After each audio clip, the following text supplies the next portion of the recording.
really think you have a chance against us, Mr. Cowboy? Hey, motherfucker, what do you like to do? Oh, I don't know. Play chess. Screw. Well, let's play chess. They give off to Jonathan Taylor. Jump cutting his way close to the goal line. He's in there. Touchdown. I-N-D-Y. Jonathan Taylor. Wheeler finds Quan from the logo. Here's Halliburton into the front court. Mishandled it, but gets a shot. Hits it. Hits it. John, I have never been better to be on the air with you here in Indianapolis, a place where so many of my dreams have come true. The Ride with JMV on 93.5 and 107.5. The Fan. All right, everybody, let's get started on this Thursday, week number 1 of the NFL season, and we make it official with our first of 2025, and whatever year it is, we'll find out in a second. For damn straight, I can't remember, but we're going to get into it in a second. 2025 NFL season starts later on tonight. Cowboys and the Eagles. We will pick among that and other games on this week 1 schedule. It is our Larceny Bourbon Locks and Luna Azul Tequila Shot Show as we're live at Joe's Grill in Castleton on this Thursday with Heaven Hill Distillery. Man, it is so glad to have you along. And again, there is plenty of time because the staple of this show is not only making picks, talking about the NFL, talking about football, talking about the Colts, because this is the start of the season and we have a lot to get to, but it's also about sampling product, which is always well done right here. Now, there have been ways in which we've had to change up the dialogue just a little bit, but we've done so with you in mind to make sure that you come out and you join us. And damn straight, it is fantastic if you guys select along with us every single pick that we make. And week number 1 of the NFL season is officially underway. All right, Andrew Catalon of CBS, the unofficial national voice of the Colts, right? Going to join us. He's got the call coming up on Sunday with the Dolphins and the Colts down at Lucas Oil Stadium. We'll talk to Andrew a little bit later on. Mike Chappell, his normal position of the 5 o'clock hour right here, too. And what's that guy's name, James, is coming on at 4:30, Pupart, whatever it is again, because I'm going to struggle with that right off the top. It's Alan Andrew Pupart. Alan Pupart. Alan, can I just call him Pupart because I dig it? You can certainly try. Pupart. Alan Pupart is going to join us. That is one outstanding name right there. Let me tell you, if you have a name like that, you know damn straight you know what you're talking about in the world of football. Alan Pupart is going to give us the latest because the one thing that concerns me about this Dolphins team, it is talented. It is healthy right now for the most part. And if you remember back in October of a year ago, it was not healthy, and it was a 16-10 Colts win. Now, things across the board have drastically changed, but we'll see if that part of it, having Tua under center, having the skill position players that are going to be difficult to stop. You know, the A-Chain, Waddle, you're looking at Tyreek Hill. They are skilled. They also have some skill on the defensive side up front as well. Secondary can be picked apart if you want to. Hopefully Daniel Jones can do that. But you look at that team, and they are talented. All right, getting started with a bang and looking for you in Castleton at Joe's Grill to start out this week number 1 of the NFL season with Heaven Hill Distillery. And look who is alongside once again, not once but twice last week. We went actually 3 times if you want to get right down to it. So we were together Thursday, Friday, and Saturday. Brett Halverson of Heaven Hill Distillery. Did you get way too much of me? Not enough, my friend. That was an awesome Labor Day weekend experience, really, let me tell you that. That was great, man. Awesome weather, awesome people, great times for the 3rd annual weekend bender out at Mystic Waters Campground. Oh, my goodness. Got to celebrate a couple birthdays. Sherry Nally, which her birthday is technically yesterday, and then Heath Birch as well. So that was great group of people. Oh, that was outstanding. Nobody's happier it's over with than me. Did you had a good time though, right, Nels? Come on, man. I had a great time. Come on, Nels. You had a fantastic time. No, seriously, top to bottom. We could not have found a better time, but now we find ourselves going into a portion of the year that we really love. What year number is this for us doing this? This is the 8th year, my friend, of the That is incredible. Those little shots. Absolutely. It's like Christmas Day, right? I feel like it was yesterday we started this. I know. And fortunately, so the first year we were in studio pretty much all the time, and I don't know how you do it because I couldn't be locked up in that office that much, so we got out and about, and been fortunate to have people like Mr. Ryan Nally here and great accounts to go out and take this on the road. All right, where do we start, fellas? Now's where do we start with you? You're going to have a game on tonight. You got the game on from Brazil tomorrow. Yeah, we're just excited for the week one and ready to go. I mean, especially following you around town at all these amazing bars, pubs, taverns. I mean, it's fun. No doubt about that. Where do you start, Brent, as far as the season is concerned? Non-Packers division, I guess. Well, hey, as we always say, you got to tread lightly. The first 3 weweeks are going to be interesting to see how a lot of new dynamics, new players in new places, new coaches. You got all kinds of new stuff going on. So, it all starts tonight. I think we've got a great game, division rivalry match with the Eagles and the Dallas Cowboys. And I would like to thank the Dallas Cowboys and Mr. Jeff Deckard, if he's still around, for the early Christmas present with Micah Parsons. So this is going to work out like Reggie White, as everybody's talking about. I saw John Gruden allude to that when he was on the staff back then when Reggie White came over. Is it going to work out like that? Did you see the stat? So Brett Favre was 27 when they got Reggie White. Yeah. They won the Super Bowl. Aaron Rodgers was 27 when they got, who did we get? Charles Woodson. Yes. And won the Super Bowl. Jordan Love turns 27 this year, and we got this big, beautiful Micah Parsons coming in. So hopefully there's a little bit of trending history there. You're looking for symmetry. A little symmetry there, John. With the way that's going. That's right. We'll see. Packers definitely went up in odds the minute they got him. That's for sure. Yeah, that game, the Lions, speaking of that game, Lions are a 1.5-point favorite. Now Green Bay is now a 2.5-point favorite. Not to say it's all because of that, but, you got to watch those line moves, especially this first week, this early week, right? You'll see a lot of stuff how it opened up months ago and now what it's doing now. So we'll talk about that here at the 4 o'clock hour. I believe we'll dive into that. 4 o'clock. We're going to do our picks. Ryan Miller's going to join us as well right now. So I will ask you this. Is this Dolphins-Colts game a matchup of the two coaches on the hottest seats? Is that fair to say? I don't think Shane Steichen's going anywhere. Don't get me wrong. But as far as the conversation of you better or you're done, both Mike McDaniel and Shane Steichen have been a part of that for the majority of training camp, no doubt. Absolutely. I think you either Pupart or you get off the pot. Pupart. That's well done right there. Alan Pupart. You want to interview Alan coming up here? Absolutely. Hey, James, we're not making fun of his name. We're just playing along with his name back. Yeah, James knew when he booked this dude that there's zero way I could handle this professionally. Come on, James. You know me better than that. But he will pass along the information. I'm assuming both these guys, right? Probably atop of the NFL coaching list of guys that better do something this year or else, right? I would say so. I mean, McDaniel, he's shown signs of brightness, right? And then they just kind of tread along. And, that's a product of him. I like he's kind of that cool, laid-back coach, but you've got some good pieces on that team. They've got to make it all come together. So they've got a great deal of knuckleheadery that also floats around in there. Knuckleheadery, yes. And Tyreek Hill is a great example of it. You look at him and go, man, that guy's a game breaker, which he is. But also that guy's a knucklehead, which he is. So hopefully on the day in which you play, you get the game-breaking mentality and not the knucklehead mentality. But, there's always some kind of soap opera going on in South Florida, it seems, with that team. There is. And I think Tua it's really on him, too. He's hit or miss if he's going to stay healthy. Can't really throw it as great, but you got two stellar receivers there in Hill and Waddle, so we'll see. I think it'll be a great game. I mean, Colts are sitting at 1.5, hadn't really moved a lot at all, and be interesting. I mean, Danny Dimes is going to see. We're going to see what he's got. Hopefully, he can do one of those maneuvers from switching to being the worst quarterback out there to finding some new luck here in Indianapolis. I mentioned this to Jake in the crossover conversation brought to you by Love Heating and Air. 7-4. That would be Mike McDaniel. In the month of September, 7-4, and that's the thing about Miami. If you don't mind, can we not use the word luck in Indianapolis right now?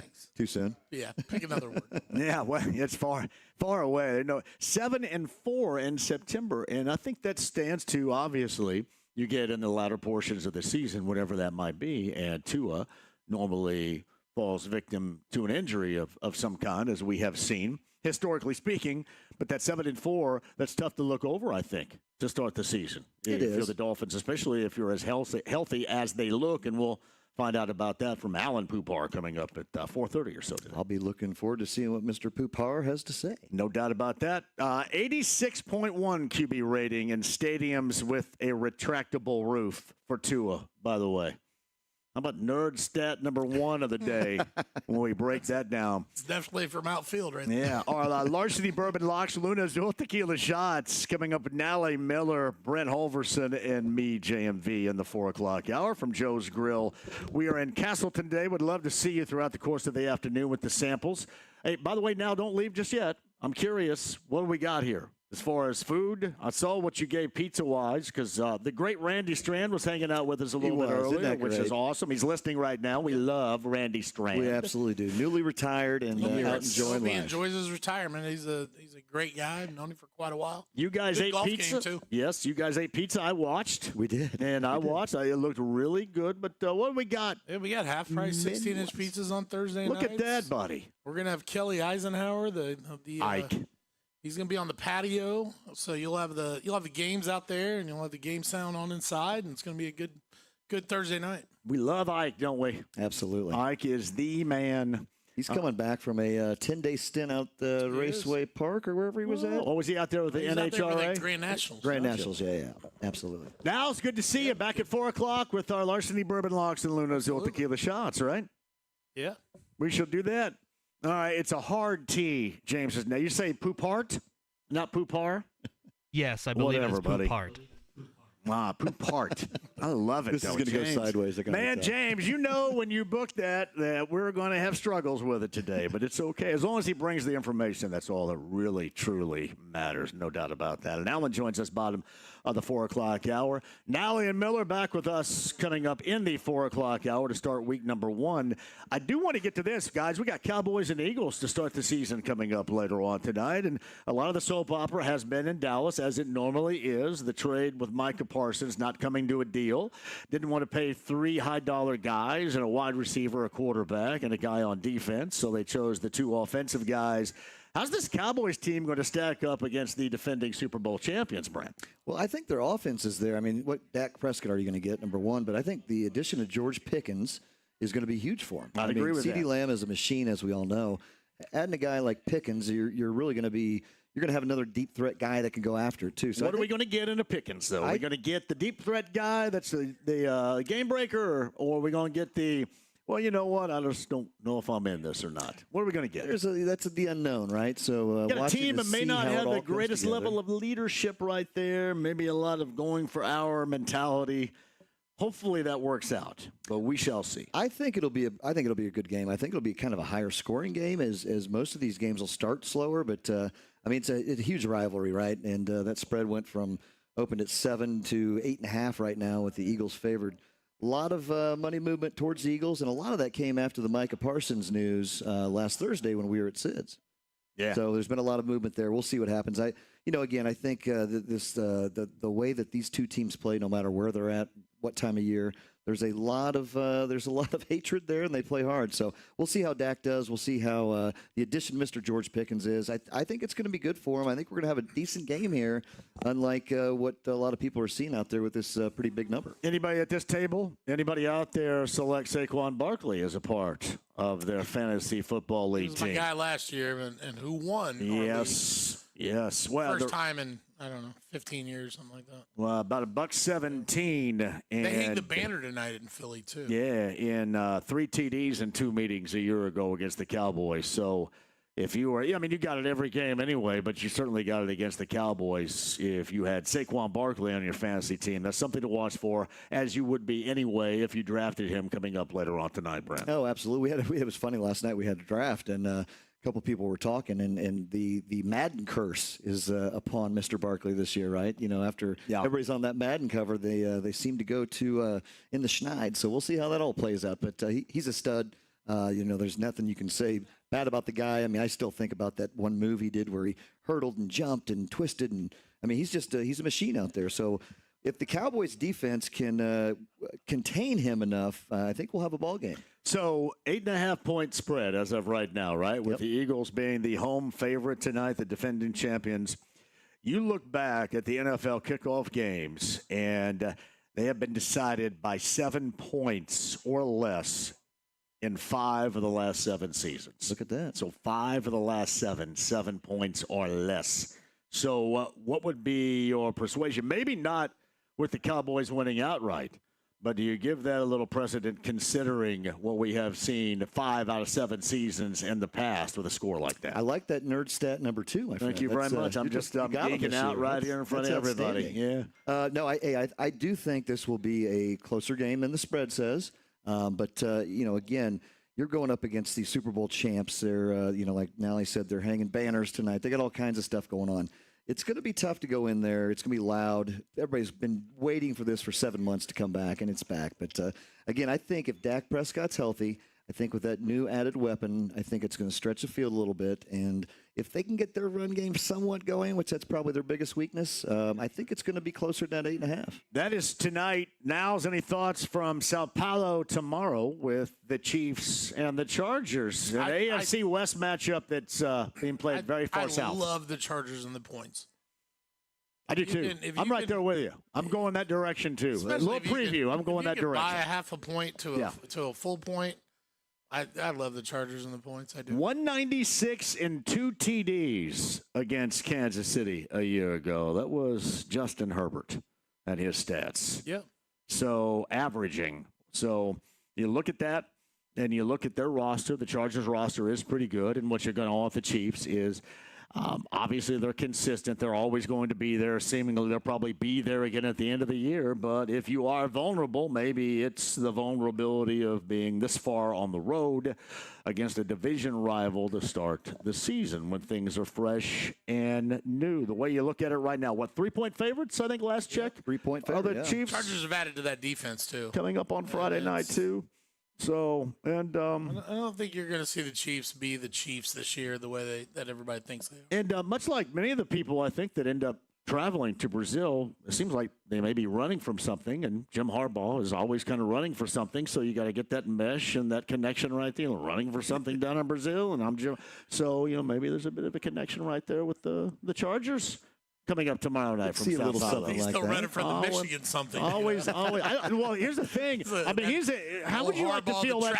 How would you like to just screw up things behind you and not feel bad about it because you're in a position right now where you're untouchable, right? Well, I mean, he kind of is like the football version of Capone just a little bit right there. Yeah, I'm all right, man. I got you. I got this. He's out in front of everybody. But lace him up Harbaugh. That is tomorrow night. For sure. And I guess probably what you think about that game, we'll talk a little bit more about this in the 4 o'clock hour, and I'm sure I'll bring it up coming up tomorrow as well. But, these games oftentimes can be very tight. Close games and Patrick Mahomes, you kind of always like that angle over anything else. And you would probably suggest that game would be close to start the season. That's tomorrow night with the Chiefs and the Chargers in Sao Paulo, Brazil. All right, anything else stand out to you? Any college football coming up this weekend? I know this past weekend Notre Dame folks weren't too happy, but you're moving on. They've moved on so much in South Bend that Zach Brown band's playing up there, right? They'll run the table and make plays. Zach Bryan. What's his name? Zach Bryan. Oh, not Zach Brown? It's Saturday night. Zach Bryan. Zach Bryan. Yep. What's the difference between those guys? The last names. That's it? Yeah. Do they sound Zach Brown, Zach Bryan. Who's Zach Bryan then? He is another country. He wasn't on artist. Home Improvement? No, he was not. Oh, I had no idea. It's a huge deal. Sierra and the girls are all going up to it, so they're looking forward to it. It's kind of the new country. You can't really say it's really even country, kind of. It's. So you take a break if you're Notre Dame and Zach Bryan from Home Improvement plays in your stadium.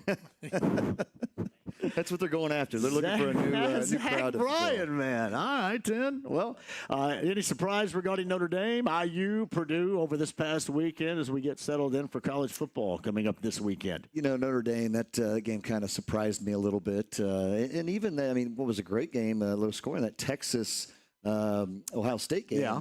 Ohio State pulling that out, of course. And Arch Manning not really looking like the all-star that everybody's painted the picture of. People call him generational, and nobody knows, but this is funny now. Like Ryan Clark's just lost his mind. This guy's not. Nobody's generational. There's Manning and Brady, and these guys aren't generational. You win at a generational. It's okay to use the word, just because it wasn't used accurately on a dude that's still trying to come along here. That's all right. That was given a lot before he'd really earned anything or proven anything. That's all right. But, now nothing's generational now. No, it's not. Good pedigree, but he's got to step up to the I will task. say this, in year number 8, this is generational. This is generational Thursday show right here. I don't care what the hell Ryan Clark has to say about that. This is a generational show, to say the least. All right, guys, college, NFL, any other thoughts before we hit this break and get started on this glorious Thursday show here in Castleton? Just looking forward to it. I mean, like I say, this is kind of that, been waiting 7 months, and it's finally back, and we're going to be back in full swing. We got a little Thursday night football, got some Friday night action, as you mentioned, Saturday college, and then Sunday we kick off Degenerate Row here at the greatest little bar in Indy at Joe's Grill Castleton. So looking forward to it. I mean, this is the time of year, right? We're going to be moving into Major League Baseball playoffs coming right down the road. Boy. There's some tight races right now. Reds are falling back. Watching them play just as awful. The Giants jumped in front of them. I can honestly tell you this. I don't want to see Austin Hayes play ever again, and I don't want to see this what's his name, Leon or Lion. If I ever have to see that Richardson clown pitch again, I'm done. You're done. I'm done. How in the world? I was watching last night, and I go, why do I have to sit here? Why am I subjected to watching these clowns play? Why is that? Because Nick the Nerd. Thank you. Nick the Nerd. Drives me nuts. Where are they right now, the wild card with your Mets now?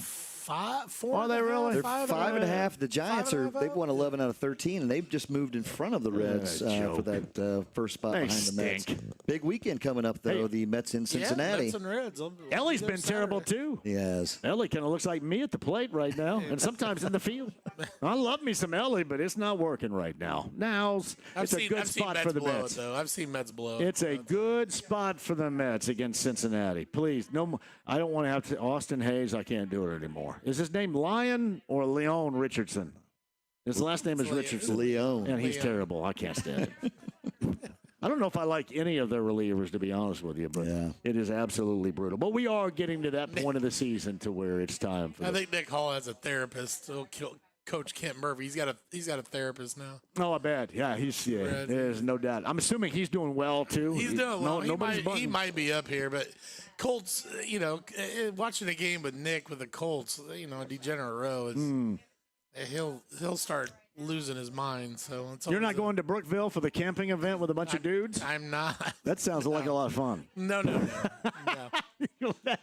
What's this camping event with a bunch of dudes about here? Hey, we've been doing a Boy it for Scout about 25 years. Not really a Boy Scout. This weekend? That is this weekend. Hey, so you guys will be coming in hot on Sunday. Who's going to earn their merit badge where you guys are going? Usually it's. I have a terminology for that weekend. I don't think we can use that terminology on air, though. I don't think it's safe to say on air. You don't like when I say a bunch of dudes are going camping? Oh, man, it's the greatest, though, man. Is it really? Oh, yeah. Best buddies from high school. But... It's just, we've been buddies for 40-plus years, so. Seymour High School guys? Seymour High School guys, absolutely. Absolutely. All right, then. We're going to have a little bit of fun. So, Brent Holvis and Ryan Nally. Ryan reemerges coming up with Ryan Miller in the 4 o'clock hour. Yeah, no, that's awful right there.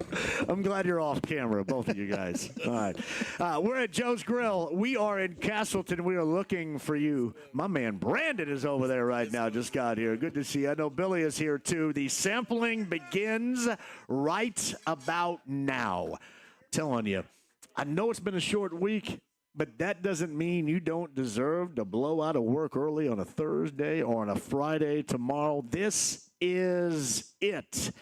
Joe's Grill, Castleton, Larceny Bourbon Locks, Luna Azul Tequila Shots coming at you in the 4 o'clock hour for week number 1. You can play along with us. Hey, James, remind people, too, before I hit this break, remind people where they can sign up for our Pigskin Pick'em. Can you do that for me? Yep, you can go on to, I believe you tweeted out a link to it, so if you want, you can go to JMV's X account, find the link, click it there, and you can sign up there. It is the Ride with JMV 2025 Pick'em League. And we've got Alan Pupart, who will join us. He has got the skinny, the latest on the fins. He joins us at 4:30 today. Mike Chappell, 5 o'clock hour. Andrew Catalon, the official, or in this case, unofficial, CBS voice of the Colts, going to join us coming up as well. Don't go anywhere. Stream the app, HD Radio, AAA Membership Lounge via YouTube Live. When I figure this out, I'm going to start text grooving right here. That's what we utilize, right, James? The text groove at 317-239-1070. That is where you can send texts, and I will see it. It's genius, I tell you. Right there it is, right there. 317-239-1070. 1070. Ooh, here's another. I love this too because you're right. Scott Barlow of the Reds. He's a bum too. He is a bum too.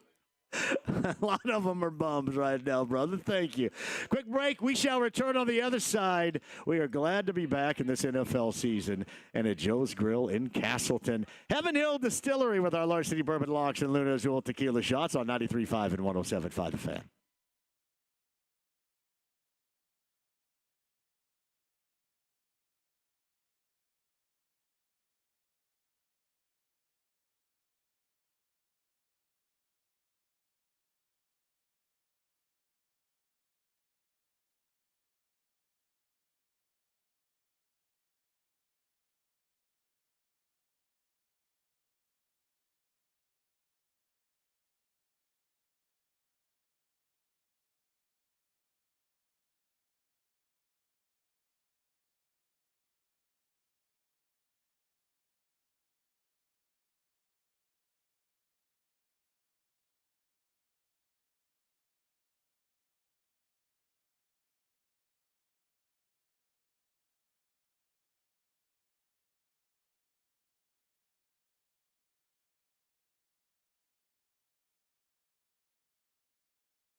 and calls you a I want you to be nice.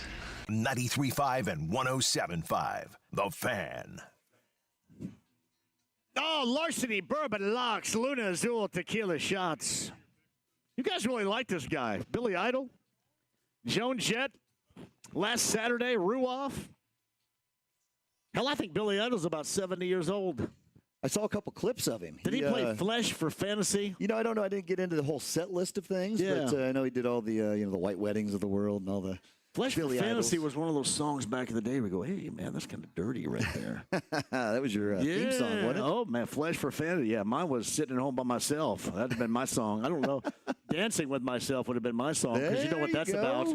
It's about little self-gratification right there. Brent Halverson, Dancing with Myself. That's right. It's Brent Halverson, JMV. It is week number 1 of Larceny Bourbon Locks and Luna Azul Tequila Shots. Joe's Grille in Castleton, thank you for joining us. Hey, if you're not here, hustle ass and get here because the samples are already flowing. Brent and I, Nally Miller, have our picks coming up for week 1 at the top of the hour. But on the Andy Moore Automotive Group hotline, he is, of course, wishing he was here. He has said he would join us before, yet we have not seen him. Hopefully, at some point this season, we will. From CBS, the play-by-play voice is Andrew Catalon. I'm not going to hold my breath, but I am counting the minutes until I can become your bad influence, Andrew Catalon, at one of these live shows when you're in town. Well, listen, your wonderful producer last week, he's great. He texted me in advance and said, here's all the times we got for this upcoming week. And if you're interested, on Friday, we're going to be down by the Circle. And I said, you know what? I'm in for the Circle. My hotel's right there. This is perfect. Happy hour. It's my birthday weekend. My birthday's on Sunday. I was 100% in. And then he wrote right back. He goes, my mistake. We're actually somewhere else, not at the Circle tomorrow. Wait. But I was you probably saved CBS from having to find you some backup, honestly. Because your birthday and a live show with me, that combination is likely to get rough. So, yes, you may have to have found – that's good, though. One of these days, Andrew, we're going to make this work because we will – you with me and us will have an absolute blast out. I promise you that. I would love it. I was all in for tomorrow. It'll happen. I'm sure I'll be back in Indianapolis, so it'll happen. Yeah, no doubt about that. Well, you're in Indy coming up on Sunday.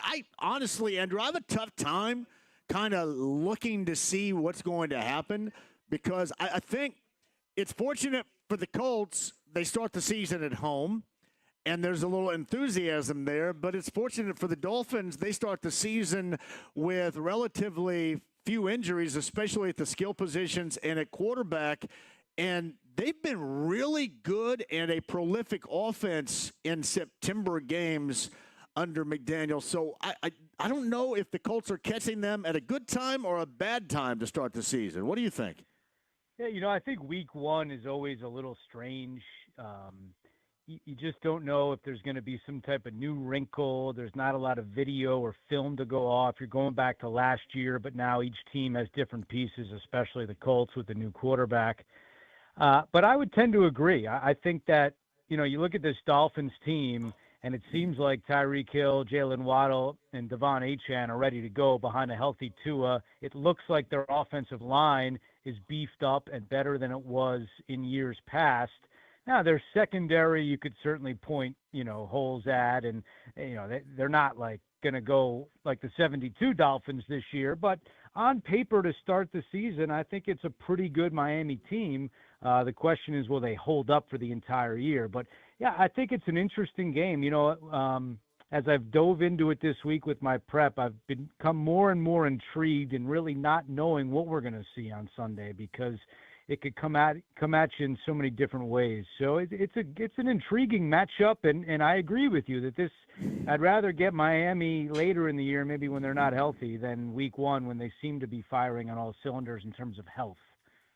He is Andrew Catalon of CBS. Got the call coming up on Sunday, the Dolphins and the Colts again on CBS. He joins us on the Andy Moore Automotive Group hotline.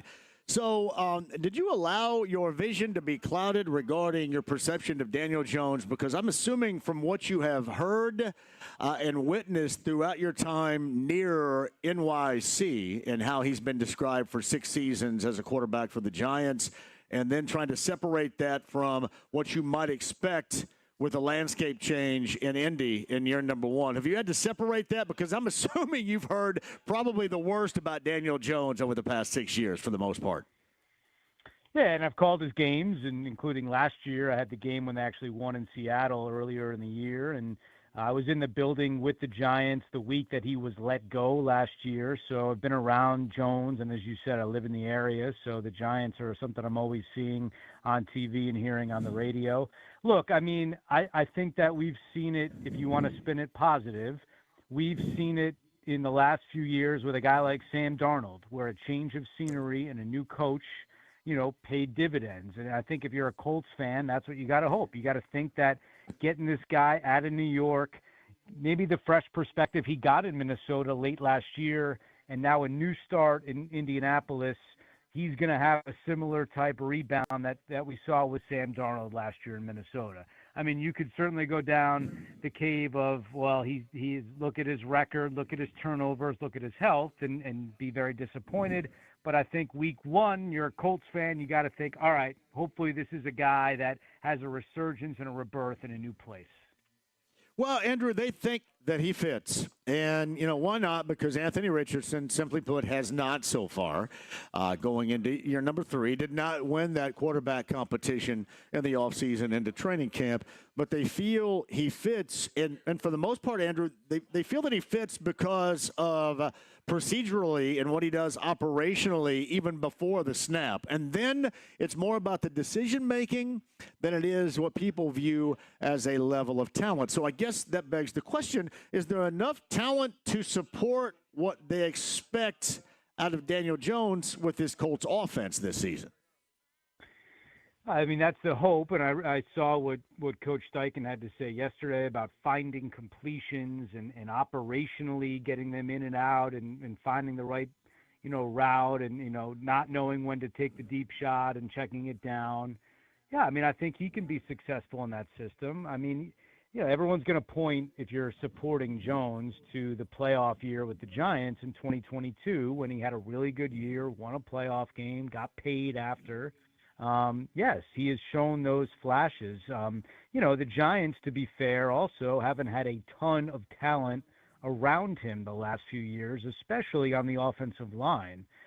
He's been running for his life pretty much ever since he got to New York. So how will he look with some patience if he can get good blocking up front? He's got a really good running back here in Jonathan Taylor. He did have a really good receiver last year in Malik Neighbors. But I think that, these pieces around him, how he fits in, it makes sense to me. I could see him having a successful season. It's Andrew Catalon of CBS. He's on the Andy Moore Automotive Group hotline. If you were just to look at, you mentioned Achane and Tua and Waddle and Hill. If you were just to look at that offense and those skill position players, that's an oh, wow.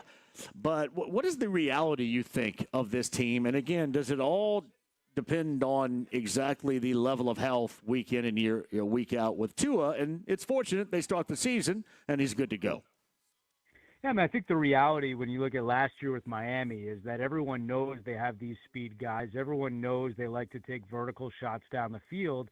So, twofold. The defense adjusts to that. They play a lot deeper with the safeties. And also, Tua is not running. You don't really have to account for Tua to take off and run because the Dolphins, with his injuries, don't want him to do that.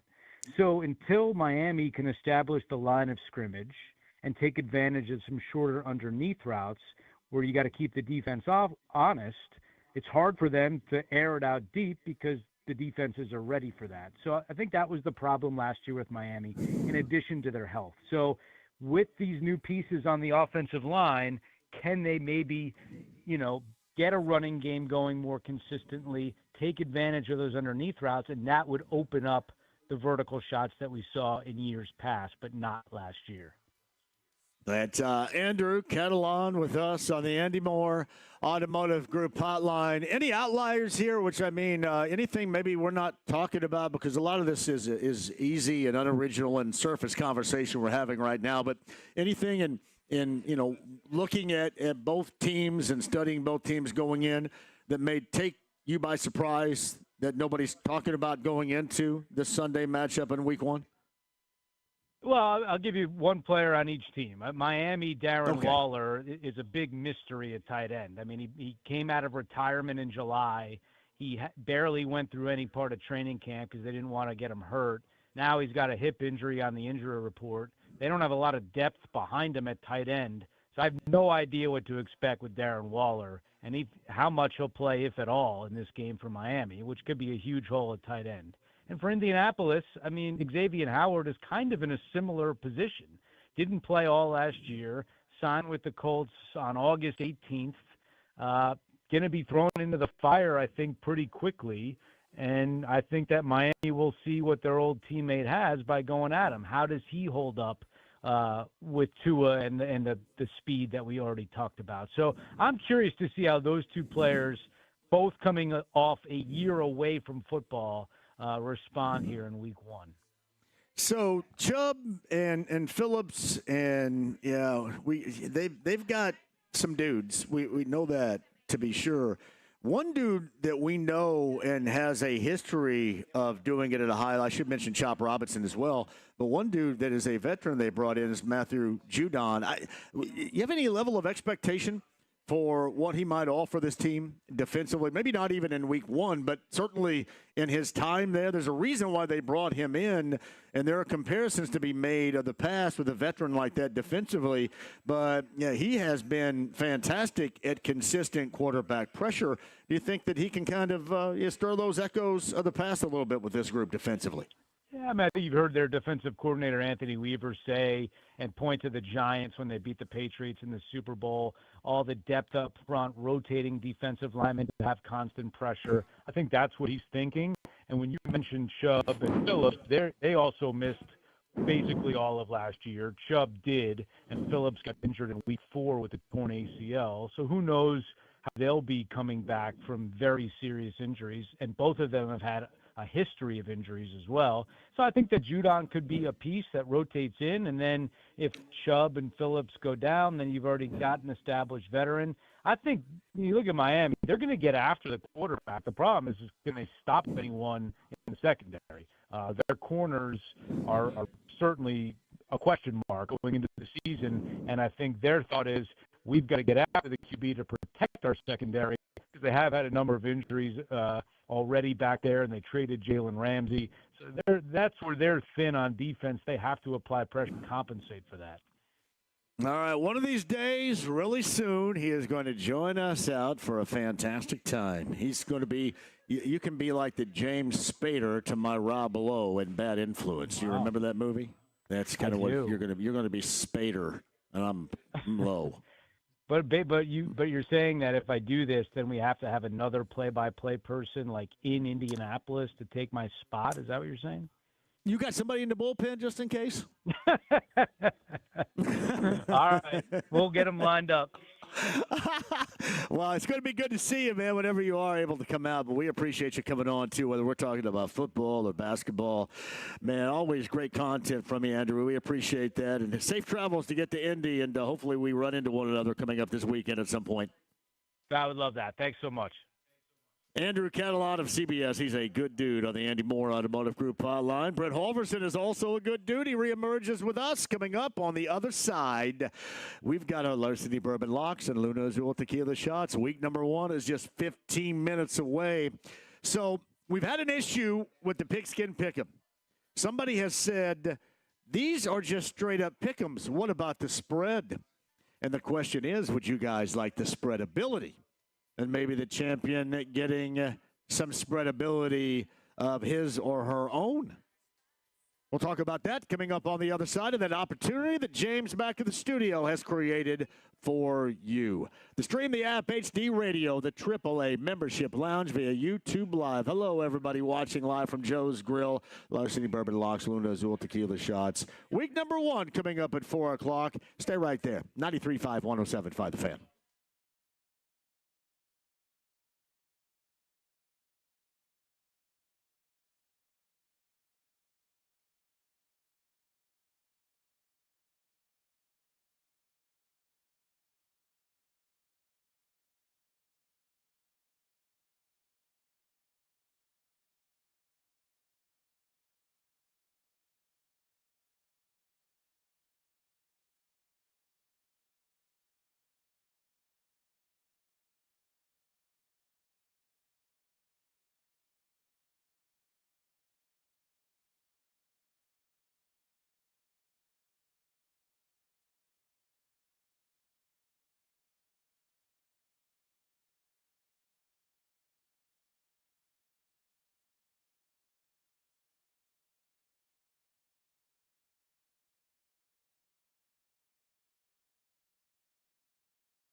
Danny, every day. Good. So what's the problem? I don't know. 93.5 and 107.5. The Fan. All right, bullseye of Ingram.com. Colts VIP tailgate passes. James, you feel like giving away a pair of the next 10? Yeah, let's do it. All right, 10 minutes from now, you call James at 239-1070. You're going to get a couple of passes. All you can eat, all you can drink. DJ Skids, 10 a.m. doors open. That's coming up on Sunday morning. I start the ride to kickoff at 9 a.m. inside the Bullseye Event Center. Kyle Cadet's got it for you. The BullseyeEventGroup.com. Colts VIP tailgate presented by Hayes & Sons Restoration. And this reminder, just in case you don't end up winning, don't you fret, because you can get your passes and even tickets to the game if you want to combo that up.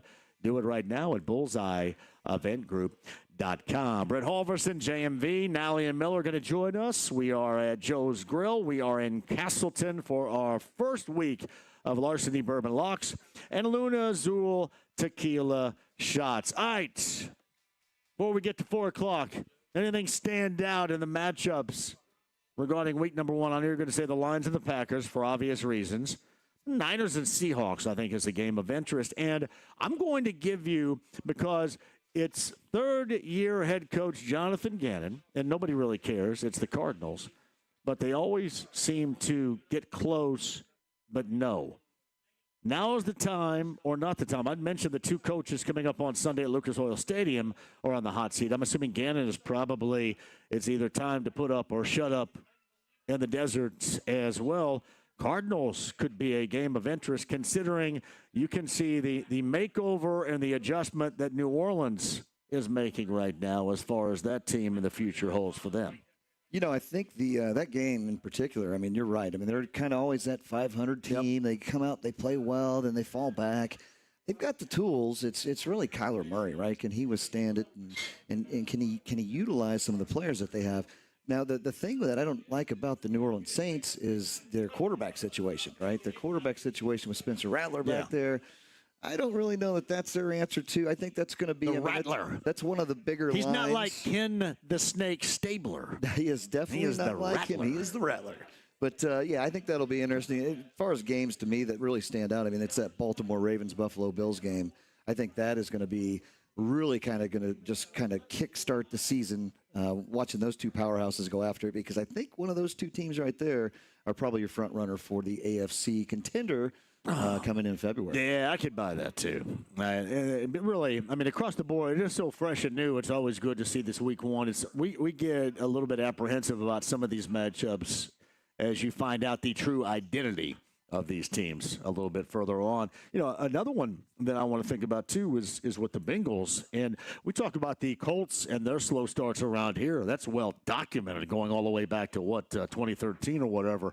But the Bengals constantly start off slow. And you get a Browns team where they're going with Joe Flacco and have like 9,000, kind of like my fantasy team. You pass out, you draft 19 quarterbacks. That's what Cleveland did. Bengals and the Browns in Cleveland. On paper, you go, all right, yeah, Bengals, Flacco, this makes a lot of sense, but the Bengals have had a struggle to begin seasons here, historically speaking. They have. And you look at the season that Joe Burrow pulled out last year. I mean, just from the cellar, right, and then coming out of nowhere. Yeah. Their firepower on offense is one of the best in the league. It's their defense. Their defense is not strong at all. I think you and I might be able to put up probably 24, 25, 27 points on them. So we'll see how that goes tonight, Sunday. I think that's going to be – I look for more out of the Bengals this year. I really do. Again, that defense is going to be their Achilles heel. But they did end up finishing, 9-8 last year after such a slow start. If they can get this some talent, brother. It's a battle of Ohio, right? So they're going to come out there and firing away. And I think the Bengals probably have a little bit too much firepower for the Cleveland Browns. So, again, week 1, tread lightly. Let's see how things go, and that'll kind of give us a little roadmap for what's to come. Got some talent, no doubt about that. And we'll get into that with Miller and Nally coming up with our Larceny Bourbon Locks. Luna Azul Tequila Shots for week number 1 at the top of the hour. Alan Pupart for Sports Illustrated, I believe, covers the Dolphins bottom of the hour. We'll get the latest on that team. And is it as soap opera-esque as one might think it to be in South Florida? Mike Chappell is going to join us coming up in the 5 o'clock hour. This reminder to Colts fans, party starts before the kickoff, the Ultimate Colts Tailgate, downtown Slippery Noodle with the fan coming up on Sunday as well. I believe that starts at 9:30 in the morning. Now, rumor has it that Jake's going to be there. We shall see. I'm going to go ahead and schedule Jeff Ricker to be there. I think that's okay. He's the program director, but I'm going to schedule Jeff Rickert to be there coming up on Sunday at the Noodle. 9:30, things get underway right there with that party. And Jeff Rickert is scheduled by me to be a part of that. So you can check that out. Really across the board, there's a lot of stuff going on in and around downtown. Let us take a break and we'll come back. I've got this wrinkle for everybody here too, James.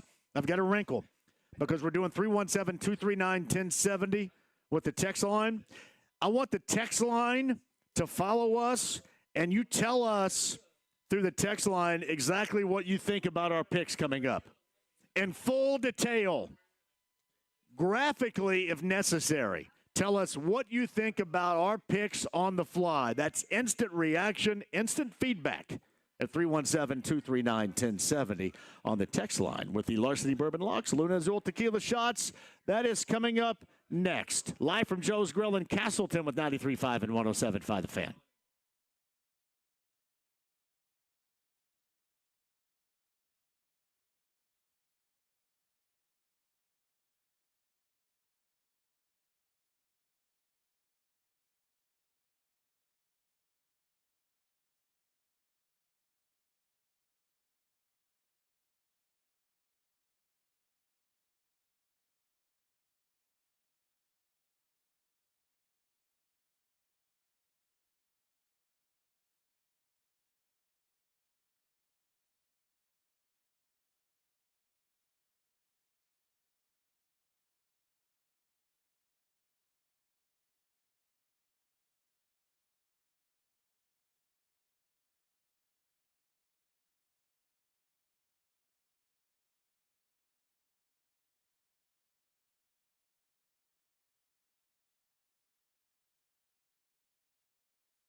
Ride with JMV. And the beat goes on, yeah. And the beat goes on. 93.5 and 107.5. The Fan. I want to give a shout-out to Brian Kelly, who is here. And hopefully, Brian, if you're going to hang out long enough, I do want to get you on here. He brought me some Indiana State shirts. You guys got to get a load of these Indiana State shirts. Incredible for our squad. Our squad would be the Sycamores of Indiana State. I'm telling you, there's some baby blue in that bad boy you guys are going to absolutely love. The shop, Broad Ripple, Carmel, and downtown off of Mass Ave. That's BK. Brian Kelly is here with the drop-off, and hopefully he has time to join us. A little connection with the Black Keys as well. I had no idea until we were at the Black Keys show last week together. Larceny Bourbon Locks, Luna Azul Tequila Shots. Week number 1 of the NFL season is underway. We're live at Joe's Grill. We're in Castleton, Heaven Hill Distillery. Brent Halverson is with us. Hello, Brent. Hello, John. Look at Ryan Nally's back. I can't wait for you to cue up the music and let's get at You're this. getting excited. There's Ryan Miller over there, too. Last time I saw Ryan Miller, we'll get his mic on. He was at the Indiana State Fair. Almost got it on. Almost. Just start. Just Getting you fatter yell than he already is. If you, he was riding rides. If you yell loud enough, I think you're going to make it on here. Who goes to the fair 3 times? You did, didn't you? No, you're still not on. Uh-oh. We're going to find out if you're plugged in. Did you go on $2 Tuesday? We might have to delay Miller to make sure that something has not been, unfortunately, unplugged. Miller, are you there? You're still not there, Miller. I hope he is. Uh-oh. Can you and Nally share a mic? That would be very intimate. Oh, look, we're going to have to go to a backup microphone. Not. We're going to the bullpen for the microphones right Even here, though he did too. shave today, there's no like holes in his beard. And... I shaved like 2 weeks. You've been growing that since last football season. Larceny Bourbon Locks, Luna Beard Azul on demand. Tequila Shots for week number 1 of the NFL season is right here and right now, Brent. It's here. It's here. Hey. It took a little while. I'm alive. There you go, buddy. Mr. Miller. Go over there and look at Jake shout out Ron's to- beard. I was a little late. Sorry Go about over there and that. look at Jake I Ron's made it. beard. That's a beard right there. Like, That is a good looking. Yeah, I haven't hit puberty yet. Jake I Ron's think a good-looking 43 is guy. going to be my year, though. Dev had to go to the bullpen and get the Jesse Orozco of headsets out. Yeah, There you New go, York Mets New fan York right Mets. there. Yeah, to back that bad boy up. 80s, going right back to it, aren't you? You guys ready to go, Miller? Good to see you back. Yeah. Hey, buddy. How are Yeah, you we been? saw You're him at the disappearing in front of my eyes every day. Oh, you think I'm getting skinnier? Every single time I see you, it's disappearing. I was a little late to get here today, and I was on the radio, or I was listening to you on the radio, and you had an ad for some Daisy's dips, and I was like, the fat kid in me was so excited because I thought we had some dips again. Like we've had in the past, and there's no dips up here. We did bring the dips out here before, didn't we? Man. Dude, it speaks to Wasn't me. I that think we had Gina from cheeses at Handles? one pound. Huh? Once That's it. upon a Gina time. from Handles? Gina's back at Wish TV, or not back, but she's back on the air at Wish TV Channel 8 in the afternoon. So I think our shout out to time, Gina and Lindsay. the Princess of Ice Cream's time, I think is going to be complete because she's going to be someplace where nobody gets a chance to see her. Wish TV Channel 8. Okay. So, yeah, just kind of looking into a monitor into a world of the abyss right there. Maybe we'll get her to bring some Handles ice cream. Yes. Oh, yeah. Joe's Fishers. Maybe one of these days. There's no doubt about that. I was looking for your buddy, Mr. Hagan, today. I was in the Fox 59 studios. Oh, this were you morning. really? Yeah, I didn't see him around, though. No, what time was it? Yeah, but too early for him. Yeah, He's it's a- way too early he's a for night him. bird, isn't he? He was, I'm sure, probably still asleep right there. Last time I saw Miller, I mentioned at the State Fair about 3 or 4 weeks we had a ago. good time. I was down there. We stopped by there a couple times. Tiffany, my girlfriend, Yeah. she's absolutely in love with the fair. So we go down now, and now I end up going down. I didn't go for years, and now I Couple just have is a great 2, time. but you went for a few, I which is two 3. or three, Wasn't it 3? right? 2? No, we went down twice this year. Man, so You that's like a that good time, Groovitron, though. don't you? Well, you kind of have to hit the certain spots and everything, and we had a good time. It wasn't too hot. All right, you guys, Joe's Grill locations, Castleton here, but everything else going okay at Joe's and at Free and everything else, too? Joe's Fishers, yeah. Joe's Westfield doing great. You got dance party at the Free tonight? Is the Free Spirit a dance party night? Free Spirit, yes. We have a DJ there. Oh, tonight. my. Yeah. Is he a good DJ? Does he mix it up? I believe it's DJ Annie tonight. DJ Annie? Yeah. Oh, nice, man. But you know what you have here tonight? You've got the human jukebox. Yeah, the human Kelly jukebox, Ike Kelly. Eisenhower. I love Ike. Ike just gave me a bunch of gear. And we do have. You want to show? I'm going to show people out here right there. We're gonna get to that as soon as we get these picks over. All right, we'll get our picks right here. But this, if you're looking AAA Membership Lounge via YouTube Live, this is the type of food. That's the Billy Madison. I was gonna say, what's Billy Madison burger right here? Snack pack going on? That is a snack pack. That is, man. I'm so jealous of it. Is that vanilla or is that tapioca? You can get vanilla or chocolate on the snack pack. Man, look at that. With that smasher. That smash is nice. The Billy Madison right there. We'll talk about that coming up, fellas, in just a minute. James, cue the music. We need to hear the band. Let's go. Week number one of the Larceny Bourbon Locks and Luna's we are Old back. Tequila Shots. Let's start. Cowboys and the Eagles, the defending champion, Philadelphia Eagles at home later on tonight. They are, last check, 8.5-point favorites at Lincoln Financial Field. I'm telling you, I gave the stat a little bit earlier, the dork stats of this show. The NFL kickoff games have been decided by less than 7 points in 5 of the last 7 seasons. You're going to see that later on tonight. Eagles win, but take the Cowboys and the number, Brent Holverson. Hey, your nerd stats, I love those, John, because you're spot on there. Since 2014, divisional underdogs are 37-15-1 against the spread. I think they continue tonight. I think Dallas holds with them. I think it's a higher scoring game. I think they stay within that 8.5. Give me the Dallas Cowgirls, and I'll take the plus 8.5. On my sheet, though, I picked the Eagles a little bit earlier. That's problematic right there. I can't remember. So are you going with Dallas? Oh yeah, I'm gonna do Dallas. Right, That's what. That was just right. Dallas. Hey, that was at that moment thinking. All right. So and I'm gonna go with the moment. Right? I live in the moment. Your stats are catching. I up live to in the moment right there. Now I'm gonna keep it simple. We're going taking Eagles to cover that spread, 8.5. Hanging the banner tonight, and I really believe they put a pounding on the Cowgirls tonight. Miller. I love your guys' stats. That's awesome information. I'm going to go ahead and take the Eagles still. Look at that. We talked Miller into it right here. 317-239-1070. That is our text line. If you want to react, respond to our picks, I'll read some of the really good ones during the course of our selections. Sao Paulo, Brazil, tomorrow night. It is on YouTube TV. The Chiefs and the Chargers, an AFC West matchup very far south with KC 3-point favorites. I'm going to take the 3, in fact. I'm going to take the Chargers. Justin Herbert, $196 and 2 TDs, Brent, and 2 matchups with the Chiefs a year ago for the Chargers. I'm going to go ahead and take the number. Give me the Chargers. Always tough to go against Mahomes. He didn't have the greatest year last year.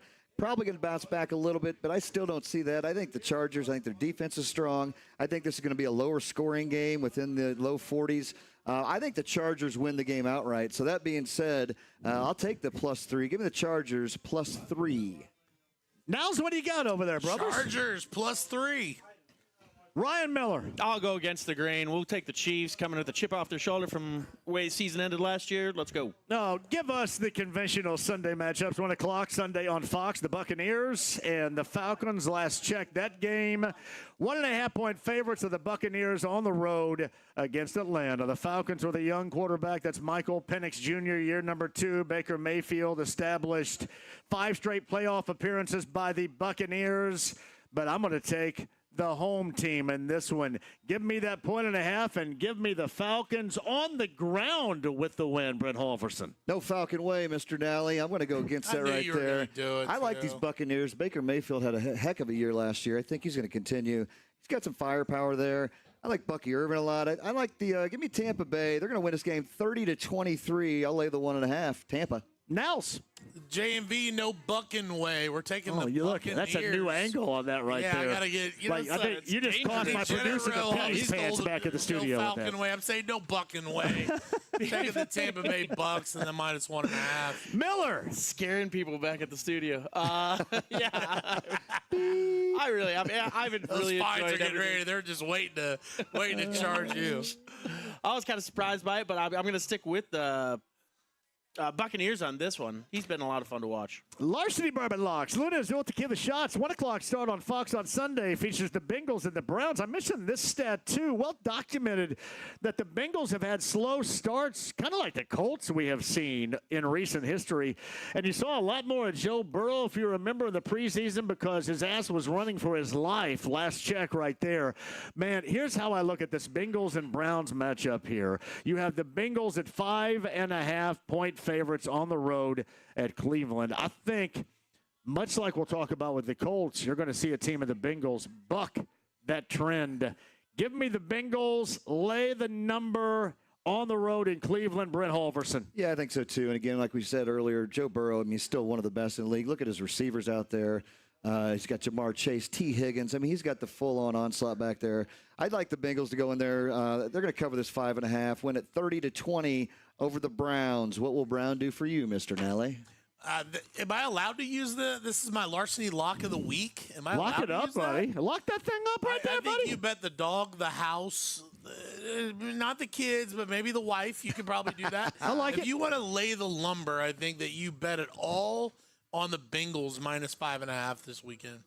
I like it. Miller, what are you talking about here? I'm going to accept his larceny lock and take the Bengals, Joe Burrow, all that offense. You can just go on and on with all the guys they have there, and the Browns are going to Brown. So, Week 1 of our Larceny Bourbon Locks and Luna Azul Tequila Shots Joe's Grill. We are in Castleton. Heaven Hill Distillery brings us to you 1 o'clock on Sunday on Fox, the Panthers and the Jacksonville Jaguars. And here we go with the Liam Cohen. So much was made about Liam sneaking off from Tampa, sneaking off to become the first-year now head coach of the Jacksonville Jaguars. But I think this is going to pay off. I think finally somebody's going to be able to consistently unlock Trevor Lawrence. And you might ask me, will this happen in week number 1? I think it will. The 3.5-point favorites at home of the Jaguars lay the number. I think a big offensive output is in store. And watch for Travis Hunter. The rookie is going to be there offensively, a wide receiver. On the depth chart, he's a backup corner. The two-way player is going to make an impact. Give me the Jaguars, Brent Halverson. It'll be fun to see him out there. Trevor Lawrence, he looks great at times. He looks horrible at times. Who are you going to see? But you're going up against Carolina Panthers. I really like this game. It's a little too early on in the year for a lock for me, but I would lean very heavily on those Jacksonville Jaguars as well. Lay the 3.5. What do you got, Nels? I'm going to roll the Jags minus 3.5. Miller, you're over there, too. Sticking with the Jags. Larceny Bourbon Locks, Luna Azul Tequila Shots. Let's go to Foxborough. 3-point favorites of the Patriots, and let's just say it was very forgettable. Last year was as forgettable as Bill Belichick's first game at Chapel Hill for Carolina with his girlfriend on the sideline looking for some money for the concession stand. That was problematic right there, but she is smoke. I'm telling you, there's a reason behind it.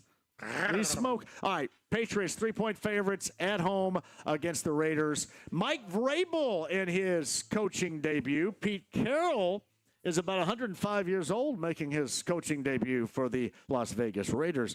I'm going to go ahead and lay that number. Give me the Patriots at home for no other reason other than they're at home. Brent. Hey, they are at home, and it's going to be interesting to see. Again, like you mentioned, 2 new coaches, a lot of new pieces to this puzzle out there. I just heard a little bit ago that Amari Cooper, who went to the Raiders, is officially retired today. So, yeah, that's pretty interesting news there. But he's saying something. They're not good enough to go. He did it like that was even worse than Andrew Luck. It really was. Yeah, just right before the season. 5 minutes before the game. I think I'm done. out of here. All right, I'm done. I'm going to take the Patriots. I think Drake May. I think he's a special player. He looked pretty good last year. I'll take the Patriots. They win this one somewhat close. 24-20 means they laid the 3 and cover. What do you think about over there, Ryan Nally? The Raiders +3. Miller, talk it up a little bit here. The Amari Cooper information is interesting. I just found that out. I think I actually had my girlfriend draft him in fantasy. So I'm sure I'll get yelled at. I'm sure I'll get yelled at when we figure all that out. I think that's what Bill Belichick did with his quarterback pick. Yeah. I like Geno Smith. I think he puts up numbers. That Patriots team was very lackluster last year. So let's go with the Raiders. Who's backing in at the Chevelle? That's a car. That's a Chevelle. That's a Chevelle. Is that a 69 Chevelle? It's backing into the, it's 69 on that license plate right there, bad boy, right there. Okay. 69. Does that got dual glass packs? Oh, hell, I don't know what even that is. Hey, by the way, 317-239-1070, your instant reaction on our text line. Brandon Wright says Nally goes undefeated this week. Are you giving this guy free drinks or what? Who's this friend? Yeah, Brandon Wright says Nally goes undefeated. Derek writes, Brent picking the Cowboys means Jerry Jones gets more. Well, forget that. I can't say that on here. But it was funny, though. It's Tommy S. I got all the way. Tommy S is driving that Chevelle right there. Lock the door. Man, Tommy S just pulled up like Wooderson from Dazed and Confused backing in the parking spot. From Eddie's. Go lock the door. Tommy S from Coach's just. Did he slide out the window? He didn't even open the door. He's like Dukes and Hazard over there. There's Bo Duke just got here, man. I love it. Larceny Bourbon Locks and Luna Azul Tequila Shots. Cardinals and Saints. Hey, I think, guys, the Cardinals are a sneaky pick for me this year. 1 o'clock to start on CBS coming up for New Orleans. The debut of Kellen Moore as the head coach, and his quarterback is Spencer Rattler. Not nearly enough. The Cardinals 6.5-point favorites. Lay that number. Give me the Cardinals. I think they're going to be a good team this season in year 3 of Jonathan Gannon in the desert. Brent Halverson. I think you're right. Again, that New Orleans Saints team with Spencer Rattler back there behind the helm, I don't think they're going to have enough to pull it through. I think it's going to be somewhat closer, right around that number. So I think it's 27-20 Cardinals. That means they cover the 6.5. Chirp Cardinals. Oh, was that quick? Cool. I like it. This is as close as the Bengals as lay the lumber on, as far as I'm concerned. Cardinals. I love it. Miller. -6.5. Yeah, I don't think the Saints end up coming up with anything out of this game. Cardinals have been unconvinced with. 6.5 seems like a lot, but you can't go with the Saints here. Got to go with the Cardinals. I'd like to call this the weird-ass game of the week. Sunday, 1 o'clock, CBS, Steelers and the Jets. Aaron Rodgers, his first career started with Pittsburgh as the quarterback of the Steelers. 5-12 a year ago as a starter with the Jets. And Justin Fields, who was the starter a year ago with the Steelers, is now the starter for the Jets. This is all really weird. Aaron Glenn, by the way, making his debut as the Jets head coach. And Mike Tomlin's been there for half a century, it seems, right there in Pittsburgh. You get DK Metcalf and Sauce Gardner matchup. I think on the outside is nice. We're talking about the Steelers and the Jets. 2.5-point favorites, the Steelers on the road. This is not going to go well, as it did not a year ago for Aaron Rodgers. So I'm going to take that 2.5 and give me the Jets to push through with Aaron Glenn in that home opener and his debut with the Jets. Brent. This will be an interesting game. Like I said, there's a lot of drama built in there, right? Quarterback from there. I detailed absolutely every ounce of it right there, brother. DK Metcalf. I mean, you got them all going on right there. I think it's going to be. I mean, again, I'm not going to touch this game. We'd like to kind of see it. Not a big fan of watching those Jets play, but I'm going to go ahead and take the Steelers. I think they get this. I think they cover the 2.5. Probably win by a field goal. Should be somewhat of a low-scoring game, but give me the Steelers. Lay the 2.5. His name is Ryan Nally, and he's right over there. With Halvey, I think Aaron Rodgers has a lot more to prove. That Steeler defense is pretty solid. He's got a lot more weapons to deal with. I'm going to take Steelers to cover. What do you got over there, Ryan Miller? I'm going to stick with Aaron Rodgers and the Steelers. I think it's going to be a really interesting year for him, but I think that he's really kind of coming back with some fire in his eyes. Oh, it's weird. I'm sorry. Go ahead. Yeah, fire in his eyes. So, yeah, I'm definitely going to take the Steelers on that one. So what did I say? Justin Fields in New York. Russell Wilson is in New York. See, I'm telling you. Are we already in Brookville, the campground, with all your buddies from Seymour? I think we're all stoned right now. This is all weird. Hey, no. Oh, did I say that? I can't say that. We go there to hang out and look at birds and stuff. Listening to Dead and Company. Yeah. You know, they're not as big under that as me, so we'll get a lot of... For the whole weekend, there's only going to be like 4 songs. Hey, a lot of these guys are from stuck in the Seymour, 80s. bad influences. There'll be a lot of like GNR, all kinds of Motley Crue. You know, it's going to be the good old days of the late 80s and early 90s. So maybe the camping event's not as weird as these last two matchups, right? That's right. We'll say that. That's right. Russell Wilson, the starter for the Giants. This is going to be difficult. We'll see here if Jaden Daniels has a sophomore hangover as a quarterback. He was outstanding as a rookie for Washington a year ago. I'm going to go ahead and roll with the Commanders. Lay that 6 number right there and give me Washington. Brent Halverson going on a camping trip. I tell you what, I mean, Jaden Daniels looked great last year. I think he's going to be a stud this year. I think, again, this inter-rival matchup right here, I think this is going to stay within the number. I think Washington wins the game.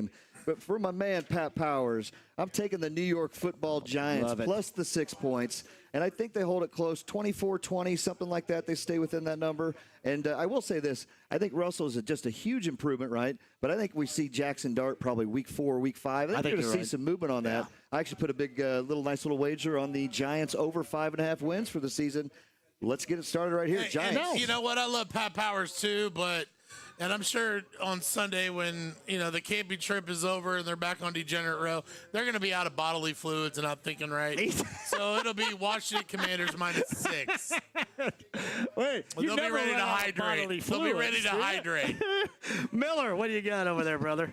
I'm going to stick with Jaden Daniels of the Commanders. However, I will say, just side note on the Giants, Russell Wilson, Jackson Dart, man, if somebody listening can just put a mic on crab legs all season long, a mic and a cab on crab legs, so we can just watch everything he's doing because he's amazing to watch on the field, not playing. Larceny Bourbon Locks, Luna Azul Tequila Shots, 317-239-1070, the text line. Latest references. JMV will make everyone look like fools because the Jets are going to beat the Steelers. Thank you very much. Let's move on now. Titans and Broncos next up for us right here, fellas. I'm going to go ahead. I like the Broncos. Much like Nally mentioned a little bit earlier, I like Bo Nix. I like Sean Payton. I am a believer in the Broncos. We'll get them in week 2 in Indy, but I'm going to go ahead and lay the number. Broncos, 8.5-point favorites at home. Give me the Broncos, Brent. Yeah, kind of a big fat number here to start off with, right? I mean, you got Cam Ward coming out as a rookie. That Broncos defense is for real. I think what they're doing there, Bo Nix looks great. They've got a great receiving core. They got that young R.J. Henry back in the backfield now. They got some power there. I'm going to go ahead and take the Broncos as well. Lay the 8.5. Give me Denver. What do you got now? Denver is I think they win the division. You heard it here first. Denver Broncos minus 8.5. Miller. 8.5 in week 1 is a crazy number. I'll take it. Broncos. 49ers, Seahawks next up on the list. 2.5-point favorites. The Niners. Give me the 2.5. Give me the Seahawks at home. Brent coming up this weekend. Yeah, again, this all the talk about San Francisco. You got a healthy McCaffrey finally, which he was just a disaster last year. I think he played 2 games and he was just out all year. I think he's healthy. He's back. But I just don't. I think Seattle. I think they're going to come out. They're at home. Loud and proud place to play. It's a lot of for Tiff right over there. That's a lot of faith in Sam Darnold. Yeah, Sam Darnold. Give me the Seahawks. They're going to win outright, 24-21. Sea Chickens at home. Nels. San Fran minus 2.5. What do you got over there, Miller? Show Harvey's enthusiasm. I love Tiff. But I'm going to stick with San Fran on this one. Because I made that crack about the camping trip. I'm going to go ahead and lay the 2.5 and give me the Packers at Lambeau against the Lions. I know it because I feel bad. I said that now. My bad. Look at you. Give me the Packers and lay the 2.5. Brent. Hey, this is going to be a great game right here. I mean, with the newly added number 1 Micah Parsons, we got new number 1 receiver. First time we've taken a number 1 first-round receiver since 92. Or 2002, excuse me. Matthew Golden, I think they got some firepower there. It's going to be a tough matchup. I mean, it's going to be close. Green Bay is going to pull this one out. 27-24 means they cover the 2.5. Go, Pack, go. That's Nally. Packers minus 2.5. I think they win by 3. Ryan Miller.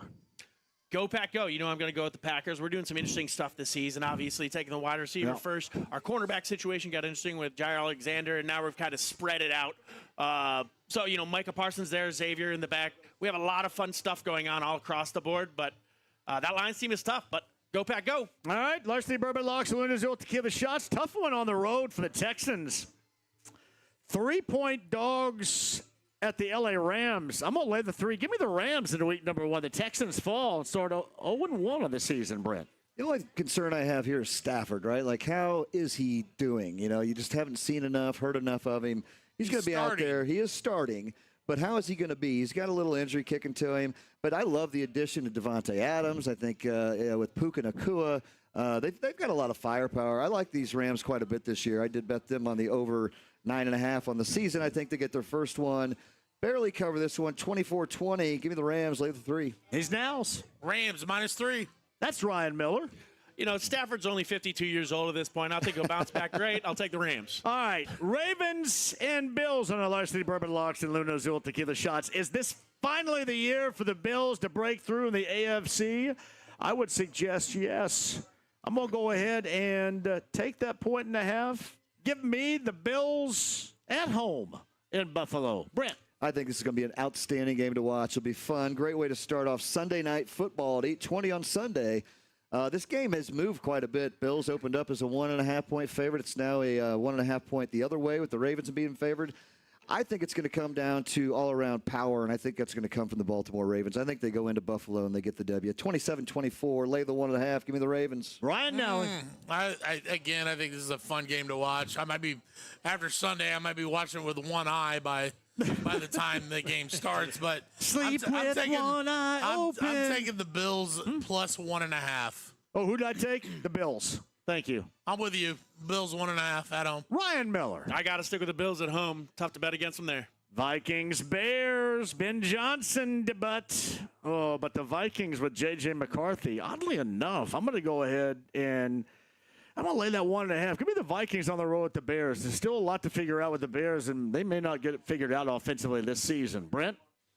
Wow, as much as this pains me to do, I think they're going to figure a way to get it. I think being in Chicago, I think their new regime, if you will, with Ben Johnson, I think they've got some pretty good studs. Second year for Caleb Williams back there. We have not seen much what's coming out here yet with Minnesota, so I'm going to go ahead and take Chicago. I think they get the win outright. 23-20, I'll take the plus 1.5 and the Bears. Yes, Ryan Nally.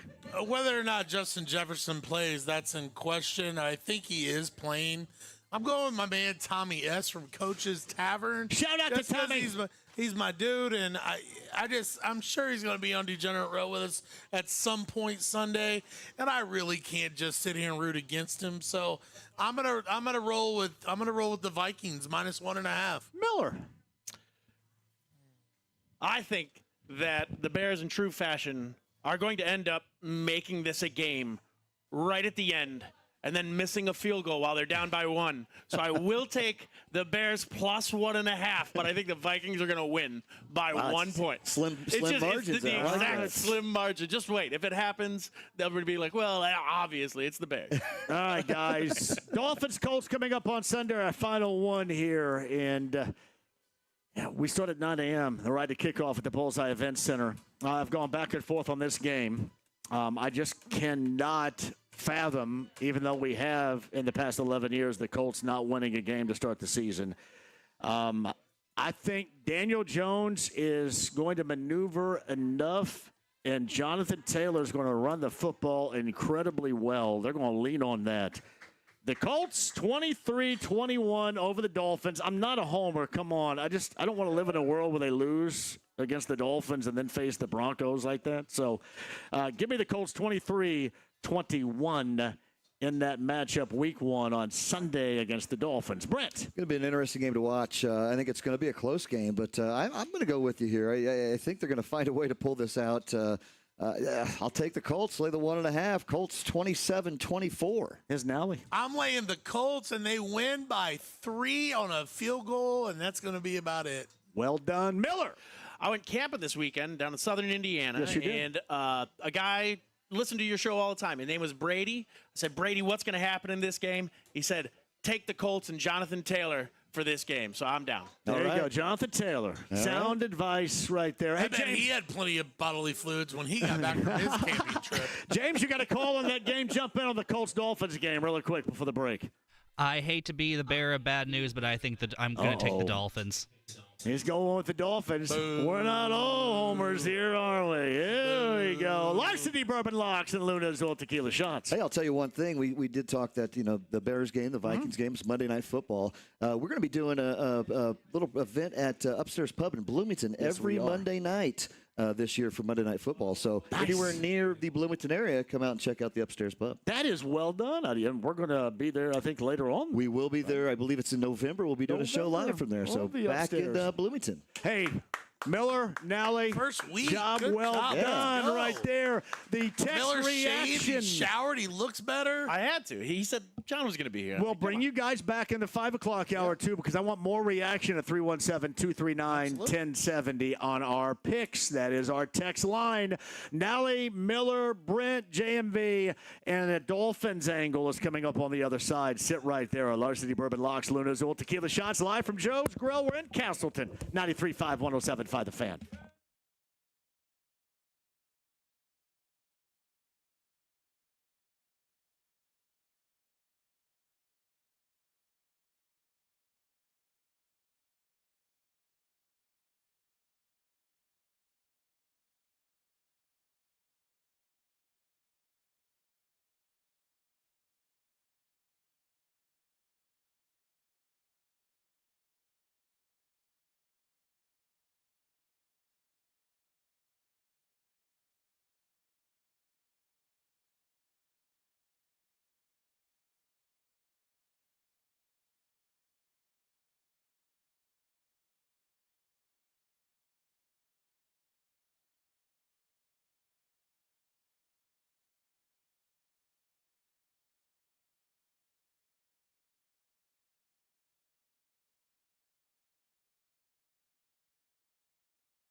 Whoever you are, this channel is reserved for emergency calls only.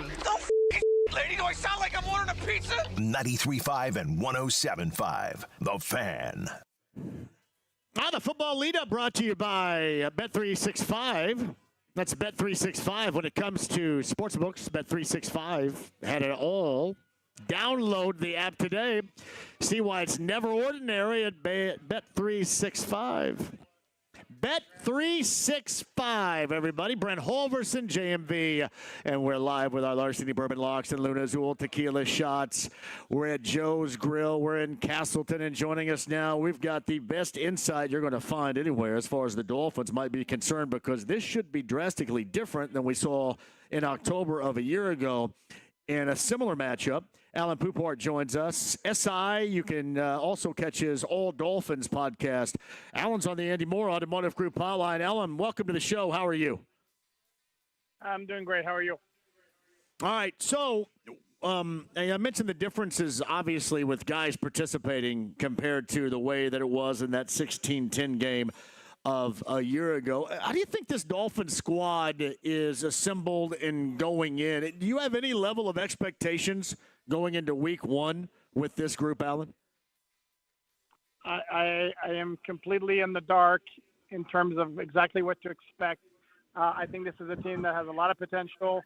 It's also a team that's got a lot of questions, and a lot of those questions deal with durability, including that of the starting quarterback, Tua Tagovailoa, who, as you mentioned, as all Colts fans know, was not in the lineup when the Dolphins were at Lucas Oil Stadium last October, and their offense clearly looks different when he's not in there.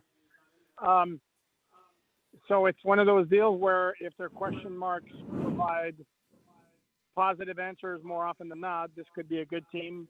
Absolutely can make another run for the playoffs like they were in 2023, but it also could go sideways. I think they have more question marks than probably most of your legitimate playoff contenders. So it's kind of tough to tell, and it probably doesn't help that they got Darren Waller to replace Jonnu Smith at tight end, and the dude still hasn't practiced. So this is where we stand with him, and it's not necessarily kind of vibe you want heading into week one. Well, yeah, you're not giving us the warm and the fuzzies about the Dolphins. However, Alan, I will say, I think 7-4 is the number in September under Mike McDaniel. And I know, much like Shane Steichen here, there's a great deal of pressure on him in South Florida. But I'm assuming that number is positive because most of the time in those games, they've had those explosive offensive performances because Tua's been healthy. That's part of it. Part of it is playing at home in September, where it's a completely different ball game for each side because of the way the stadium is configured, where the opposing team gets nailed by the sun for 3 straight hours, whereas the Dolphins are in the shade. That's part of it as well. And by the way, I do want to say that you saying I'm not presenting the warm and fuzzies. I think that they have really good potential. There's a lot of question marks. And going back to the Dolphins and their fast starts, they're 4-0 the past 4 years, 3-0 under Mike McDaniel. They had some really, really good offensive performances. Specifically, the last time they opened on the road, which was 2023 against the Chargers, went through for like 460 yards, and Tyreek Hill had, I think it was like 210 yards themselves. So they certainly can be explosive. So I look at this too offensively on the outside, and with Waddle and with Hill. Is there any way? I mean, you have seen it in spurts and in moments, and it's an elite level. There's no doubt about that. But you think this thing can smooth out and become a little bit more of a consistent offensive, high-level threat basis for this team offensively? I think it can if Hill and Waddle go back to being Hill and Waddle, which they weren't in 2024. And now even heading into week one, Hill has been limited in practice the past 2 days because of an oblique and a calf injury. I still expect him to play, but he's at 100%, doesn't look like it. And he's not getting any younger, but if he's right, he's the most explosive playmaker in the NFL. And that includes anybody and everybody, including Saquon Barkley. And Jalen Waddle looked absolutely fabulous in training camp all summer. So there's absolutely reason for optimism if you're a Dolphins fan that the offense can look explosive the way it did in 22 and 23 and really didn't look like it in 2024, partly because Tua missed 6+ games. Achane in the backfield, what's your level of expectation? I mean, health-wise and then production-wise for his 2025. Yeah, he's been dealing with a calf injury. He's been limited in practice the first 2 days this week. He's going to play against the Colts. Again, another guy probably not 100%, but he's just a guy who depends on his speed. He's a dynamic running back. 2 years ago, set an NFL record for yards per carry. I'm trying to remember what the exact number was. It was almost like 7 or 8. I can't forget, but it was a ridiculous number. Last year, they had him in a pure workhorse featured back role, which might not be the best way to use him because he's a bit on the smaller side, but he is explosive. He's dynamic, and he's another one of those guys that's got speed galore and that turn nothing into a really big play very quickly, which is why the Dolphins are always going to be dangerous. Yeah, publisher, editor, Dolphins on SI, host of the Old Dolphins podcast, Alan Pupart, joins us on the Andy Moore Automotive Group hotline. So you look in that secondary, and because of injury and because of exodus, it is drastically different than the way that it looked a year ago. How's that going to translate, especially here in week number 1 in your estimation? It's another great question. It's another one of the unknowns with the Dolphins. I think they're confident that their young guys can get it done. Being Storm Duck on one side, I'm thinking Jack Jones is going to start on the other side, the former Raiders and Patriots cornerback. They signed Rasul Douglas last week, the former Packers and Buffalo Bills starter. I don't know how much he's going to play early on. He was just been here for about a week.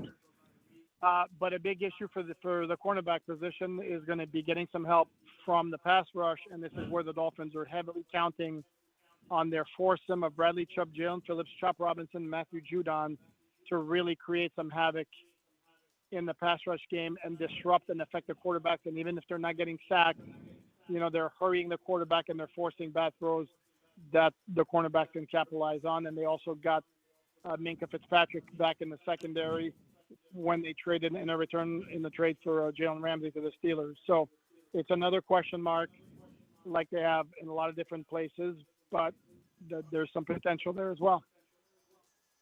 All right. Alan, Juju Brents has been gone from Indy for the better part of a week. The local product, it just didn't work out here. Ultimately got picked up by the Dolphins.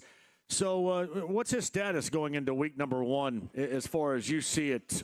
Is he going to be active on Sunday? How much will he play if he is? Any expectations there with Juju?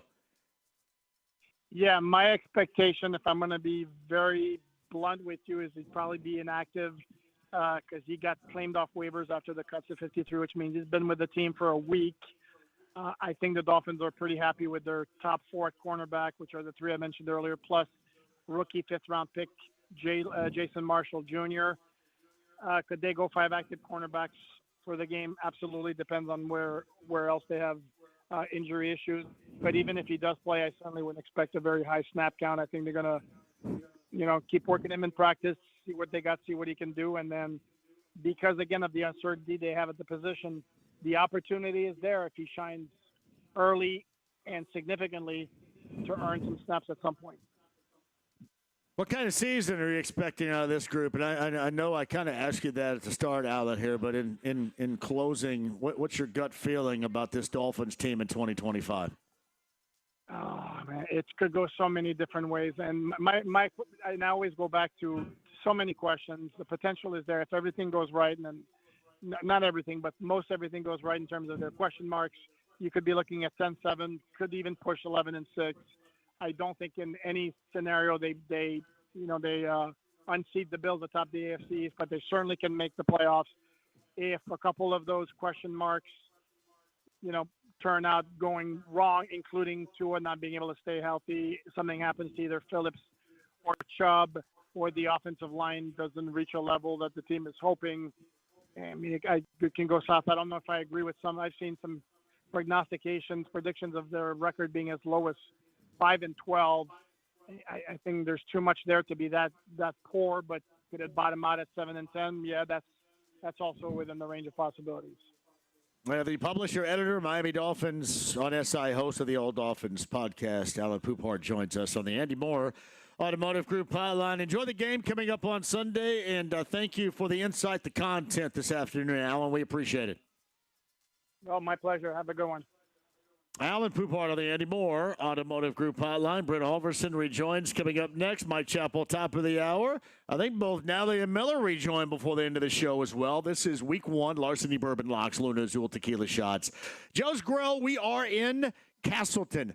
Couple of ways you can join the show coming up both tomorrow and then again on Monday. We'll do that. And, James, I believe I neglected to give away bullseye passes. You want to do that right now at 239-1070. This is a phone venture here, 239-1070.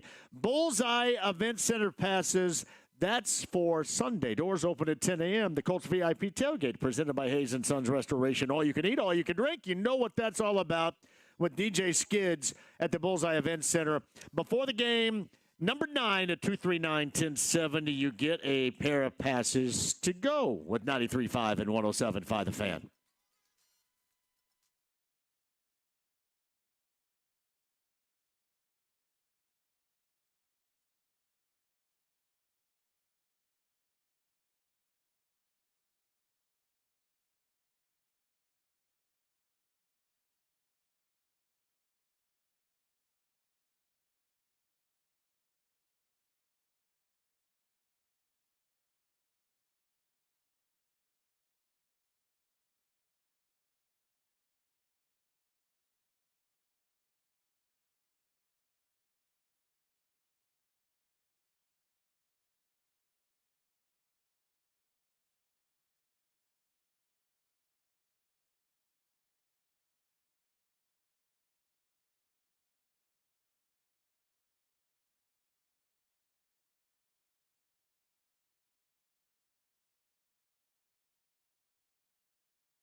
Ride with JMV. Bill, I just have one question for you. What color is an orange? Ted, you bonehead. Its color is the same as its name, just like a lemon. 93.5 and 107.5. The Fan. All right. Alan Pupart was just on the show. Podcast at 1075thefan.com. Hey, we got a podcast. Our Larceny Bourbon Locks and Luna Azul Tequila Shots. Brent Halverson rejoins here. Joe's Grill in Castleton. That was outstanding. I thought that was a great performance right there. That was good. That was very Nally and Miller were fantastic right there. We were all ready to go. Holy hell. Tommy S. pulled up into 69 Chevelle like it's Wooderson and Dazed and Confused. Hell of a moment. Things are turning in the right direction, right? Man, Football's back. Man, no doubt. Back in action. Yeah, it is. Tonight, Cowboys and the Eagles from Philadelphia, the defending Super Bowl champions, with the host right there, too. Hey, by the way, tomorrow, Bud Light Blue Friday, Taylor's Pub, Nora. Kyle, my man's going to be out there once again. We've got Dolphins Colts tickets to give away, so you need to join us. Just like you're joining us right now, join me at Taylor's Pub in Nora coming up tomorrow. Join me right across the parking lot in the Goodwill store right there, too, which is always really nice location to find some choice material if you want to, Brent. Very excited about it. Didn't you get some new wardrobe material last time we were there? I just yesterday, too, matter of fact. I do a little shopping, Go in there and check all the time, man. You're going to be like, welcome back, John. Shout out to the mediums. Love Taylor's Pub. So Chelsea and Kyle and the gang. I saw Clinton today. Clinton, his wife, and his son. They were they were on air at Fox 59 right before I was. So they were promoting Roost Cafe and talking Taylor's over there. And they brought up food for us, of course, last weekend at Mystic Waters Campground. Thanks again for that, man. That was fun. Outstanding. Absolutely. We're at Sid's in Noblesville on Thursday. On Friday, we were at Mystic Waters Campground. On Saturday, Mystic Waters Campground had a fantastic weekend up there. And the weather, my friend, man, it just doesn't get any better than what it is right now, right? Yes. Fall is among us. Yeah, no doubt about that. So our Larceny Bourbon Locks and Luna Azul Tequila Shots, I mentioned, too, at 317-239-1070. If you want to send us what you believe our picks to be, you can describe them in any fashion in which you want. Please do. If you want to be hardcore about it, be hardcore about it. But we kind of want to know what you're thinking about our Week 1 picks. Anything jump off the page as far as our picks are concerned for you? Anything you're just not as confident about as maybe you should be, Brent? Yeah, there was a lot of not confident. Again, the first couple weeks, you got to see. We're flipping coins. You really don't. I mean, again, you look at some of those stats with the underdog in the division rivalry matchups. That's kind of where I put a little bit of the weight on it. I mean, do I like taking the Bears? No, but at home and. Again, interdivision, same thing with the Cowboys and Eagles, and then you got some of those, like that Arizona game you talked about. That's another one that's very odd. That Colts game is going to be a tough one too. So there's a lot of small lines out there. I mean, and again, the Pittsburgh Jets game. I mean, I just sit there and flip a coin, like you say, on a lot of these right now until you really see how the synergy is amongst a lot of these new teams, new teammates, new coaches. A lot of stuff out there that's going to unfold as the first couple weeks go on. Who's your MVP this season in the NFL? What's your call? Don't say Micah Parsons. That's got a good ring to it. No, I mean, it's not Daniel Jones. I don't think so. He might be the comeback player of the year, which would be great. But Jaden Daniels, sophomore jinx or NFL MVP? What are we saying? 0? Nothing? I think it's tough to get by Lamar Jackson. Lamar Jackson should have gotten it last year, and Mr. Josh Allen got it instead. But Patrick Mahomes. I mean, can we go off the board a little bit? I mean, let's go off the board. Hey, Paulie, we're trying to go off the board just a little. Go off the board with us, Paulie. Come on, man. You did with Daniel Jones, I guess. You went way off the board with that. The charts there. I'll tell you what. We'll save that for the 5 o'clock hour on the other side. Joe's Grill here in Castleton. Larceny Bourbon Locks, Luna Azul Tequila Shots. Brought to you by, of course, this afternoon and all day long, Bet365. When it comes to sports books, Bet365 has it all. Download the app today and see why it's never ordinary at Bet365. Mike Chappell on the other side. Brent rejoins Nally and Miller, too, at Joe's Grill in Castleton. Larceny Bourbon Locks, Luna Azul Tequila Shots. Sit tight. AAA Membership Lounge via YouTube Live. 93.5 and 107.5 The Fan.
Class, I got a boner at PE in high school. He was wearing sweatpants. It was really embarrassing, so this song goes out to him. 93.5 and 107.5. The Fan.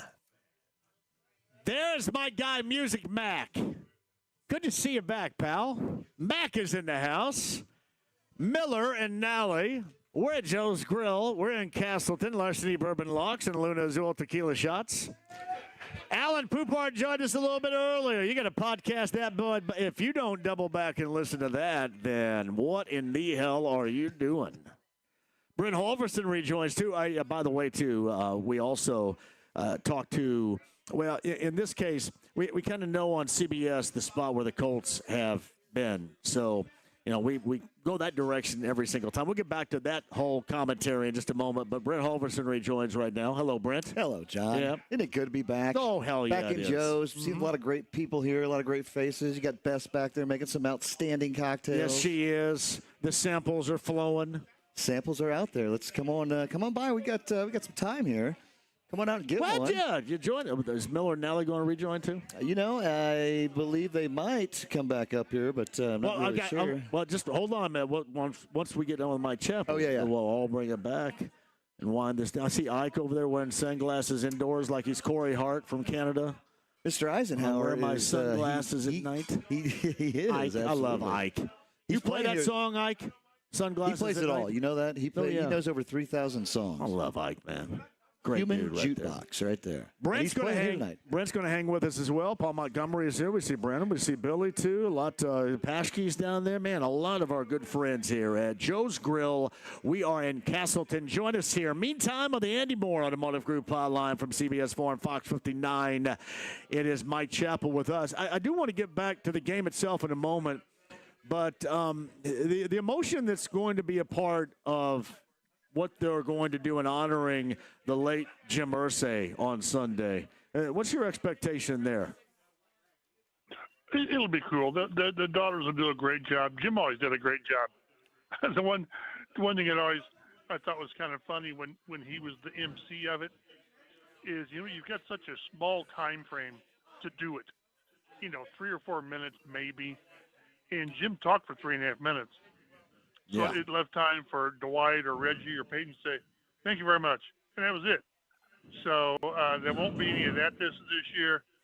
But it'll be bittersweet, the fact you're doing it and the fact that you're doing it. You know, I talked to Pete Ward earlier in the week, and he said, you know, that it never really came up with Jimmy because it just didn't. But then it was a no-brainer when he passed away to do it, and the opener made sense, and it'll be really nice. And one thing that Pete said that I agree totally with is he wishes that the younger players had more of a chance to be around Jim when he was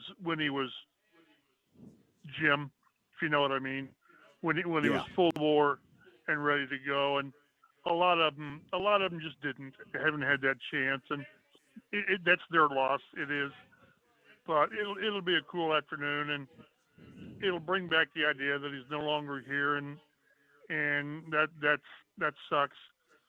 But you know, life goes on, and he started this back in '96 when he put his dad in the Ring of Honor, and it's just grown. I think this is the 20th induction ceremony. So it's grown, a lot of great names up there, and his will be foremost because he's the reason all of this is here. So Mike Chappell of CBS 4 and Fox 59 joins us on the Andy Moore Automotive Group hotline. Diedrich Jackson is the representation of Anthony Richardson. And it's been detailed that he and Chris Ballard, the Colts general manager, had dialogue last week about the decision being made that Richardson is going to be the backup, where he mentioned that he did not ask for a trade, but they did discuss it. Is that not – I mean, don't you just kind of get if we're discussing it, you know, are you asking for it because you're discussing it, or how does that go? Because I think ultimately with public consumption, that's how it goes anyway, right? Well, who brought it up? And the agent said he didn't bring it up. I don't know how that Chris Ballard said, oh, by the way, we're not trading your guy. So I don't know. Right. And Chris Ballard made it very clear when we talked to him, before, whatever it was last week, that they weren't going to trade him. Because I asked him if they had any. And I never really could tell from the answer. I said, did you guys, after you made the decision, did you ever consider trading him? Or did anyone call to trade him? And he said, yeah, no, which I don't know what that means. Yeah, no. But he said, we're not trading him. It didn't really answer whether or not someone called. But they're not going to do that. They, to their core, believe this team has a chance to do something this year, whatever something is. Push for the wild card, maybe the division. And to leave Daniel Jones as your only proven quarterback would be, malpractice.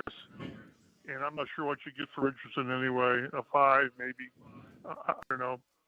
But they're not ready to give up on him yet. We'll see. Now, we'll see how that changes at the end of the season. But I fully expect Richardson to be here all year. Mike Chappell, who joins us. All right, so what's your expectation for what Daniel Jones looks like? So I think that they're going to get out of him what they expect, and that's really kind of a grassroots level of, just don't jack around and mess things up. However, are they going to get enough out of him to actually beat teams in this case, actually win games and put something together here? It's funny when Shane Steichen was talking about this on Wednesday. The two words he didn't say, but everything else he said was about this, was game manager, and that can be a good or a bad connotation with game manager. Normally, it's not a good one. It's like don't muck it up. Well, there comes a time in every game where the quarterback has to make 5 or 6 plays with his arm, or get out of the pocket and run. But with your arm, you're going to have to make a handful of plays. And that's what Jones, as much as they try to limit what they ask of him, he's still got to play the position. He just does. And I wish I were more optimistic. I just don't know what to expect. Again, I go back into most of us, those of us that were there for all of training camp, we saw every practice. We saw for the most part, every throw. And if you want to say that Jones won the competition, okay. I don't agree, but I didn't see all the behind the scenes things. But what normally when a guy wins the competition is, man, he made these plays that just knew. And they stick with me, and I'm telling you, I just don't remember them. I just don't remember the quarterback who won the competition wowing me with this throw, that throw, 6 throws. But no, you're right. Everything that they've said is complete the layups, which that's what Chris Ballard has harped on. Have completions, move the chains, and don't have the bad plays. And we'll see if the team around him is good enough to deal with that. I don't think Jones is good enough to lift the team like the top 15 quarterbacks can do, like we saw Peyton Manning certainly do, and Andrew Luck do, and really nobody else. Phillip Rivers, I suppose, did. But I don't know. Again, I wish I could be more enthused. I'm not. We did on our podcast on Fox 59 today, we all did our projection for the season. I've got them 8-9. I had to. Yeah. I tried to push 9 and 8. I couldn't get to 10 and 7 because the Ursays don't pay my check. So I think they, as we've talked, we're going to know. Sundays must win. It just is. You can't wear that out. All right, buddy. All right. That's what I'm talking about. We're going to know everything we need to know about this team after 3 games, I believe. You got Miami at home, and they're kind of what the Colts are. What do they got? They got great star players. And then you've got Denver, and I contend if the Colts are any good, you should have beat Denver last year in Denver if Taylor doesn't drop the ball. And then you go to Tennessee with a rookie quarterback, and So we're going to know everything, I think, after 3 games, whether this team's got a chance to be something, or if it's going to be come December, boy, they need to lose out so they can have the 3rd pick or the 2nd pick. And we've been there. That's just awful. The fan base is already frustrated, anxious, PO'd, whatever term you want to use. And to go through December with the fan base hoping they lose so they can get a high draft pick for somebody to use in the draft, it won't be pleasant. But I want to be optimistic, but it's just hard when I don't trust the quarterbacks, plural, not just one, both of them. I don't trust them. So Mike Chappell of CBS 4 and Fox 59, you kind of took away the luster of my selection, too, because 8 and 9 kind of falls in line with that, too. That's why I think this game is so important between the possibility of them being over 500 and not. Even though a lot of people would disagree with me, I think it's that level of important coming up on Sunday. So you think, simply put here, if they lean and then get a level of production which is necessary in week 1, which I expect from Jonathan Taylor, do you think that is ultimately the difference between winning and losing, is what they get out of him, not so much our focus on the quarterback position? Probably. And when he's healthy, I'm telling you, he's as good as it gets running the ball. Again, I was shocked, surprised when I saw that he's averaging like 89.4 yards over his career per game. That's the highest active average, better than Derrick Henry and all these guys. That surprised me. It did. He had, 1,400 yards last year, missing 3 games. And his last 5 or 6 games were just unreal. The production. Yeah, they want to ride him as much as they can, and they'll give breaks with DJ Giddens and Tyler Goodson and all that. But it's going to be Taylor. It's got to be Taylor. And we know he's going to miss a couple of games because running backs miss a couple of games. I like the receiver room, and they've got to use that. They got who's going to be the leading receiver? Tyler Warren, maybe. But this is going to be a Taylor-driven team, and the problem when you rely on your run game is it sort of indicates you don't think the explosive plays are going to be there.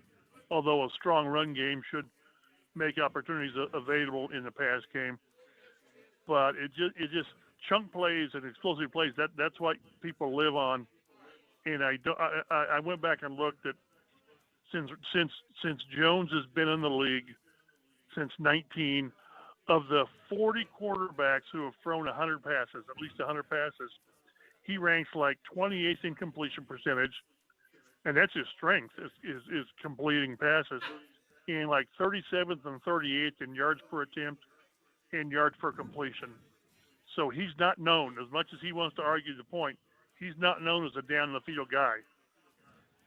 So whenever you take some of that out of your game, it makes your play so, not perfect, but it limits when you can have mistakes, because if you're a run team and you have a holding penalty, 1st and 20 is tough.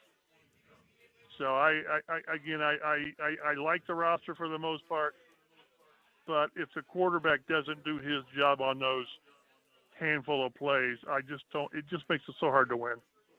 It is Mike Chappell of CBS 4 and Fox 59. He's on the Andy Moore Automotive Group hotline, and Week 1 has the Colts matching up with the Dolphins at Lucas Oil Stadium. 9 a.m., the Ride to Kickoff starts with me at the Bullseye Event Center with bullseyeeventgroup.com. I am going to take a picture of this practice report and the injury list because I am guessing, knowing teams in this general vicinity, it is likely not to look like that ever again. But if there's something good, that's it.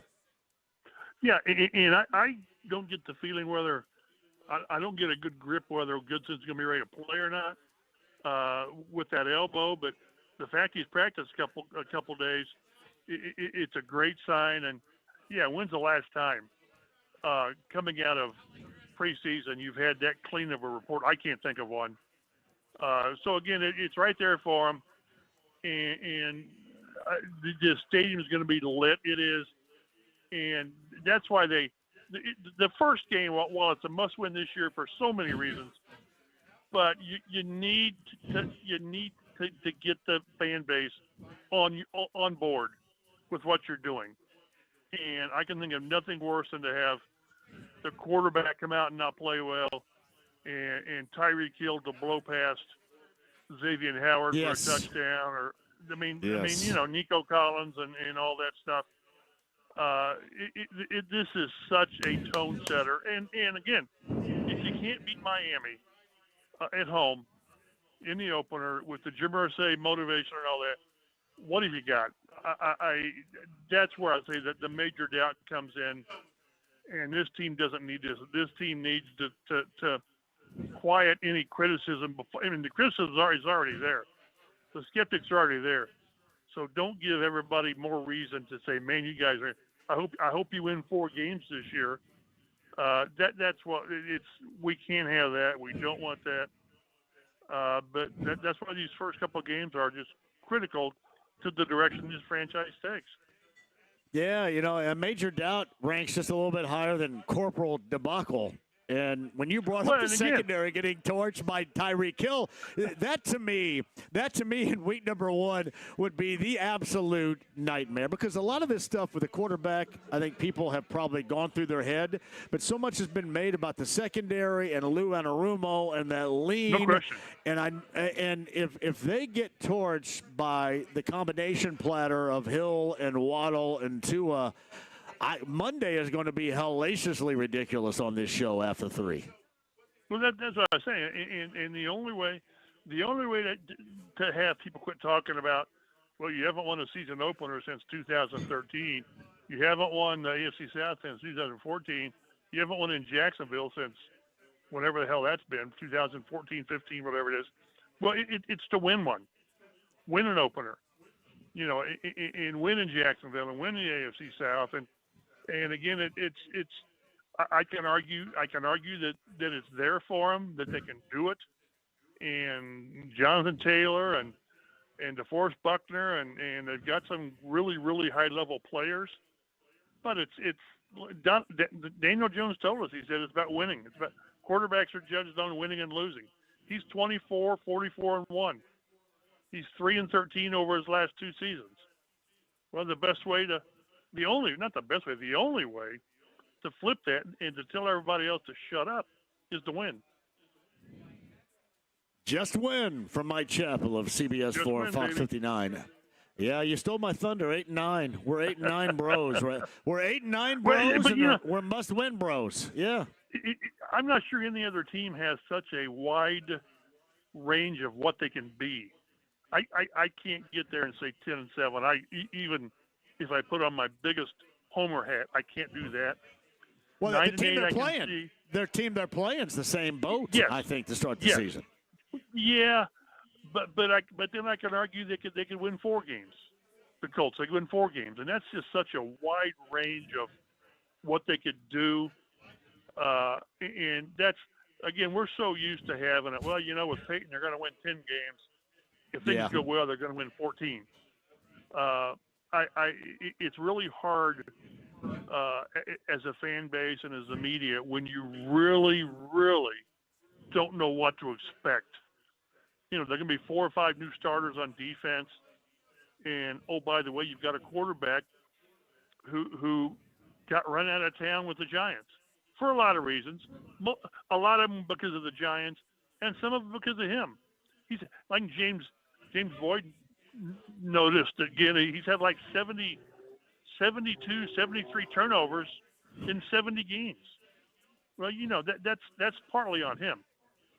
So again, the only way to flip the script is to win, to play well, and other than that, when the boo birds start, you just sit there and take it because that's all you can do. And we have noticed this, that the Dolphins may not have come correct with Mike McDaniel so far in his career there, but they have been good in September.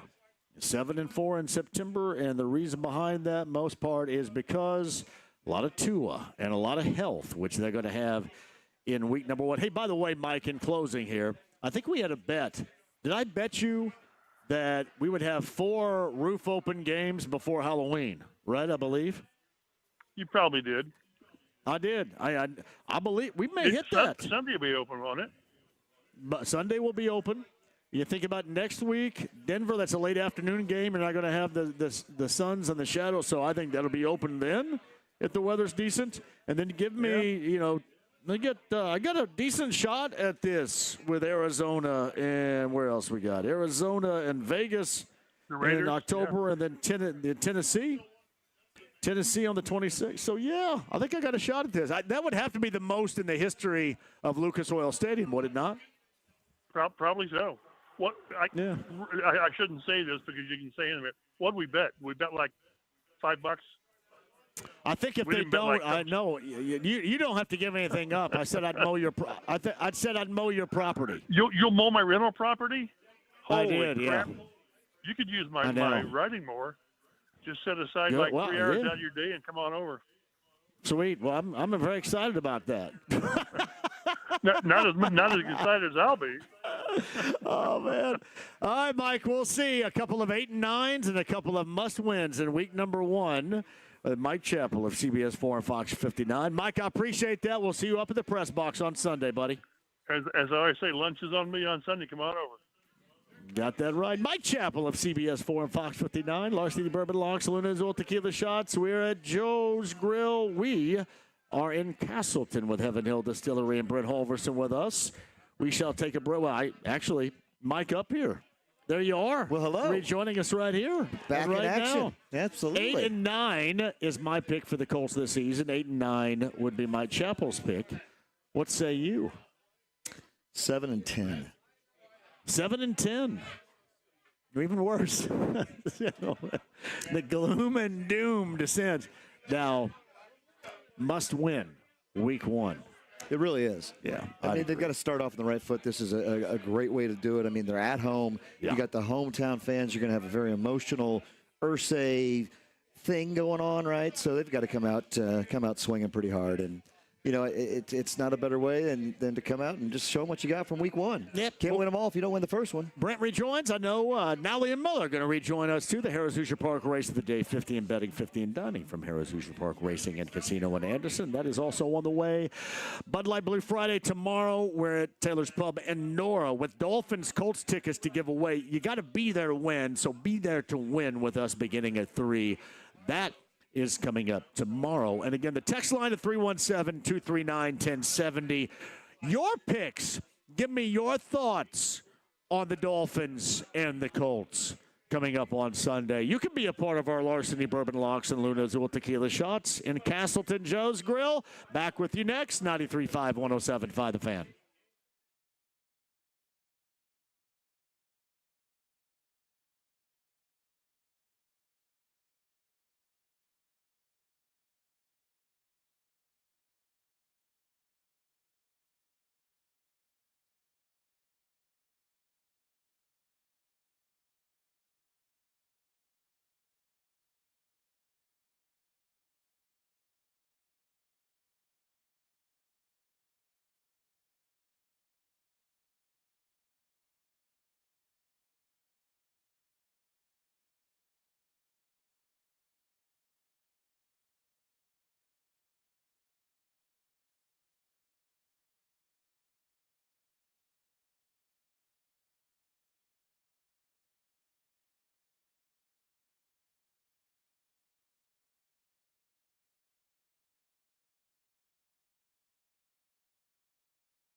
This is not Nam. This is bowling. There are rules. 93.5 and 107.5. The Fan.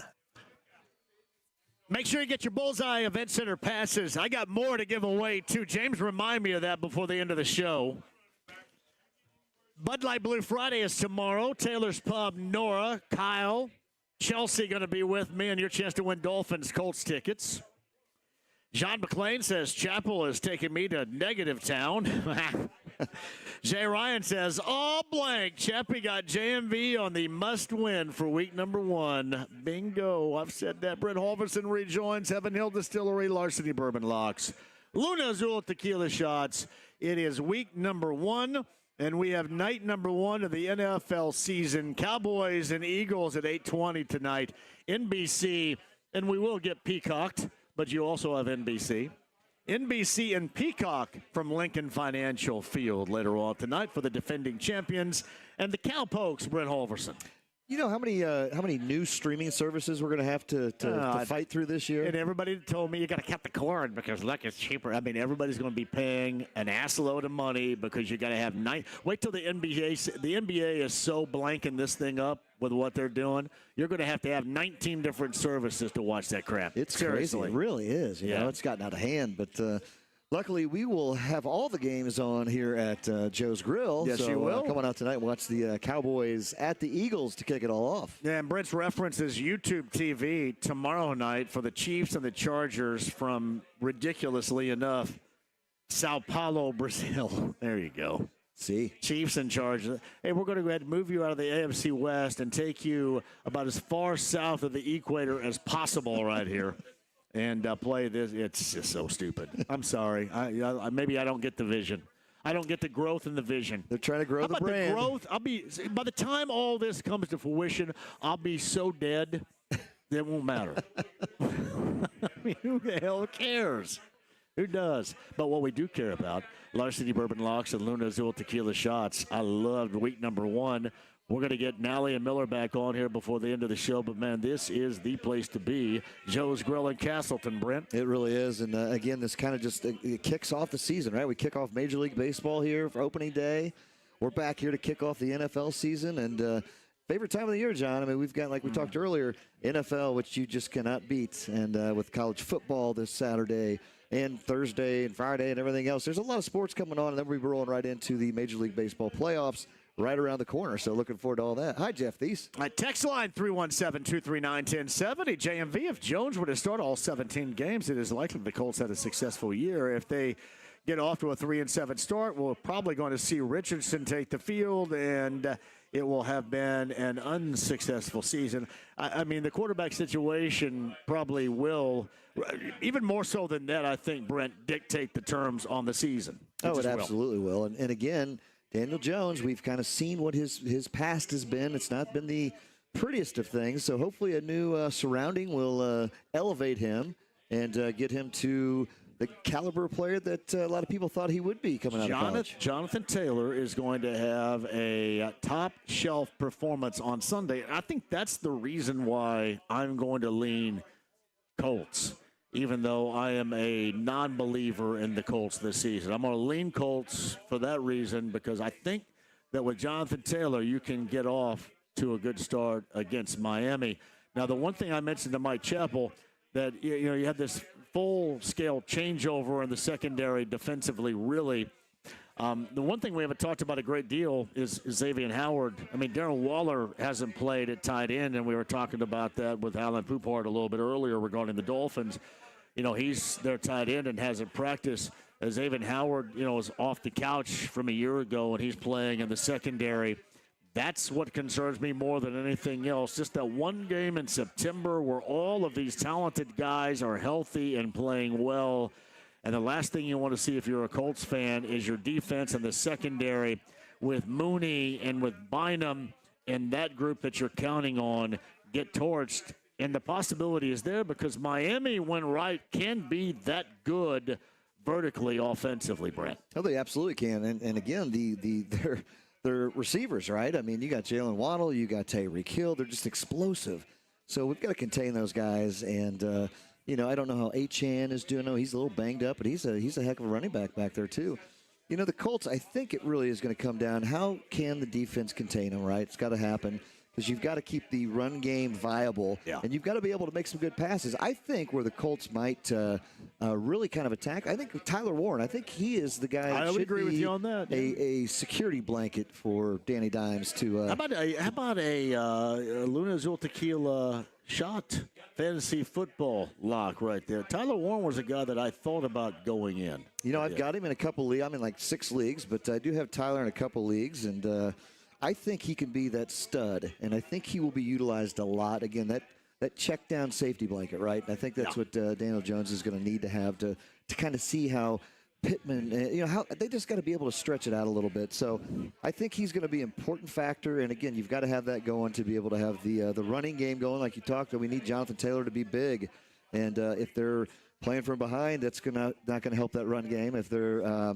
not able to complete some of these passes downfield, it's going to take away as well. So we'll see it. Like I say, the very first game, a new regimen kind of going in town. So it'll be exciting to see. But I tell you, I think Riley Leonard has kind of impressed me quite a bit.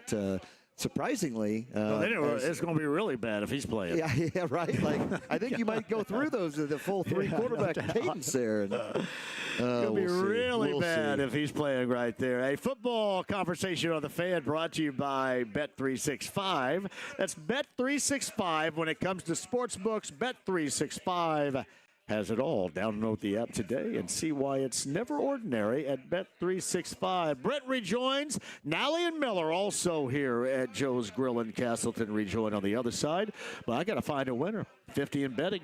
50 in dining, courtesy of Harrah's Hoosier Park Racing and Casino in Anderson. Our good friend Tony Renz brings us to you, Brent, right here.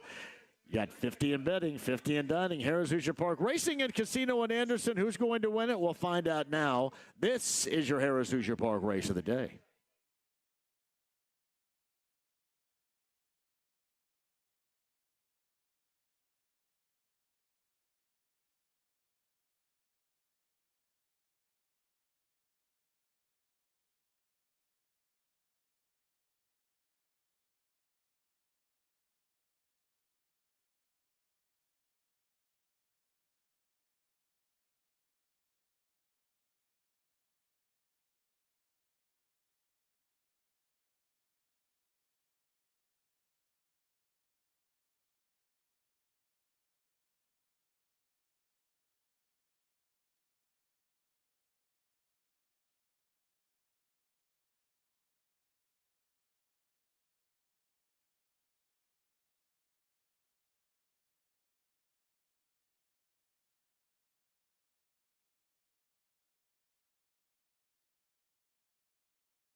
Rolling Stone magazine that my last words were, I'm on drugs. 93.5 and 107.5. The Fan. Here's Hoosier Park race of the day. Oh, yeah. Ladies and gentlemen, Blue Swede. In love with me. Lips as sweet as candy. Want me to sing this whole thing? Go ahead. well, Get man. it, Jay. Here's Hoosier Park race of the day. Jonathan's the winner. I'm struggling with reading this. Better get my sunglasses with readers on. God. Hey, Grandpa, tell us a story. Cassical Jane, did I say that right? Paid $5.80 on a $2 bet. The $2 exacta was $11. 50-cent trifecta, $13.80. 50 in betting, 50 in dining to Jonathan Birchler. Courtesy of our good friend Tony Renz, the Harrah's Hoosier Park race of the day, Tuesday through Friday. We do that here. And you have a racing going on at Harrah's Hoosier Park Racing and Casino in Anderson now through November. Your Harrah's Hoosier Park race of the day. Brent Halverson.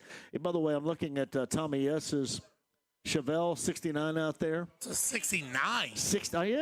I'm thinking like Fast and the Furious out there right now. Is he like Vin Diesel sitting over there? That's nice. What is that? Hey, what's that Yenko popping right there? Is that Yenko? Is that what it is? Is that an engine? Yenko, I think. Yeah. Better get a handicap sticker on that, though. You're parked in a handicap spot. That'll call you out, bud. You're lucky security. Dallas didn't check you on that earlier. Niles and Miller are back here. Now, you got a plate of food right there, Niles and Miller. What do we got for everybody that's going to come in here to eat here? What should they order? What do we got? Well, this weekend starts which we do every. You want me to show it to everybody here? Yeah. Got it. All right. Explain it. We do a double smasher of the month on Saturdays and Sundays, all day and night. This one is called the Billy Madison. How's nobody eaten this yet? Well, because this Saturday is when it starts. That one's for you. Yeah, we just we just cooked that. The last one. It's a double smasher. It sat there and I got hungry. A double smasher with three strips of pepper bacon, fresh sliced jalapenos, peanut butter on the bottom, and a jalapeno red raspberry jam on the top. Jam. And not only that, you can ask for your pudding cup. You can get chocolate or vanilla. Not just a pudding cup. It's a snack pack. It's a snack pack. You know, I love the old school days when it was like 10. Remember that? And you might cut your finger off trying to open those things up. The snack pack right there. The Billy Madison asked that. For that this weekend at Saturday. Joe's Grill. I'll tell you what, one of the greatest things that you guys have come out a long time, the Detroit-style pizza, which you have on every Fridays and Sunday on football. I'll tell you right now, that's one of the best things that I've tried in a long time, and I can't wait till Sunday. A lot of people mess up the Detroit-style pizza, but we do it right. You do it right, my friend. And I've been staring at it all day. Every time I look over there, it's not Friday or Sunday. Sunday. What is the Detroit style, by the way, too? It's basically a square. It's a square style pizza, deep dish pan with a nice cheese around the crust. Nothing greater than an amazing cheese that's on it. Same cheese they use at Giordano's. Cut pepperoni. You get 2 toppings for $16.99. And it's outstanding. It is a good one. Would you guys like to try my nutrition balls? Well, right on your balls, John. I'm going to hold off. My balls are full of protein right here. I'm sure they are. Wow. Look at them right there. I bet I could fit 2 of those in my mouth without Would you? These are actually, and listen, they're not an advertiser. I just went by there and actually paid for these today. This is Nutrition 317 in Burgersville. I went by and got a protein coffee, and these are my protein balls. Yep. All right. I bet Miller could put 2 of those. Miller could get 2 of those. 2 of those in his hand. Miller staring longingly at my protein balls right Miller here. could put 2 of those balls in his hand. 317 Nutrition. It's actually good. Thank you guys for that. I actually do like that place. But protein balls, what I have right. Nobody gonna give it a try? Miller, apparently I'm out on that. But I'm staring at a double smasher and a snack pack, and you're like, check out my protein balls. Let this joke ride. All right, guys, we got Cowboys and Eagles later on tonight. By the way, too, I thought week 1 of our Larceny Bourbon Locks and Luna Azul Tequila shots, absolutely outstanding. Well done. It was fast-paced, informationally packed awesomeness. Hey, it's kicking off your guys' week 1. Yes. I mean, I think the schedule looks really great for you guys going forward. And there's a lot of people that take these serious. There's many text messages and messengers that I've gotten about, now I'm sorry if it doesn't work out, but, nobody said that we're excited for the. Vegas wasn't built on winners. Not just this. We got a big football season in front of us, and we've already had to work out the details. It's getting different these days because everything was DirecTV, an NFL package, and now you have all these other streaming services like YouTube and everything. So we've had to figure out ways to make. What do you think about YouTube and commercials? Well, in the red zone. How's that going to work out? That's going to be interesting. Yeah, we were talking about this earlier. We just want to make sure we have everything. We're going to be bouncing. And it's a process. How many different services do you have to make sure you cover everything? We currently have 7 or 8 to make sure that we're not missing a game. We are not missing an NFL game. We're not missing any of the package games. What's your cable bill, boys? It used to be very simple because it was DirecTV. We just got all the packages.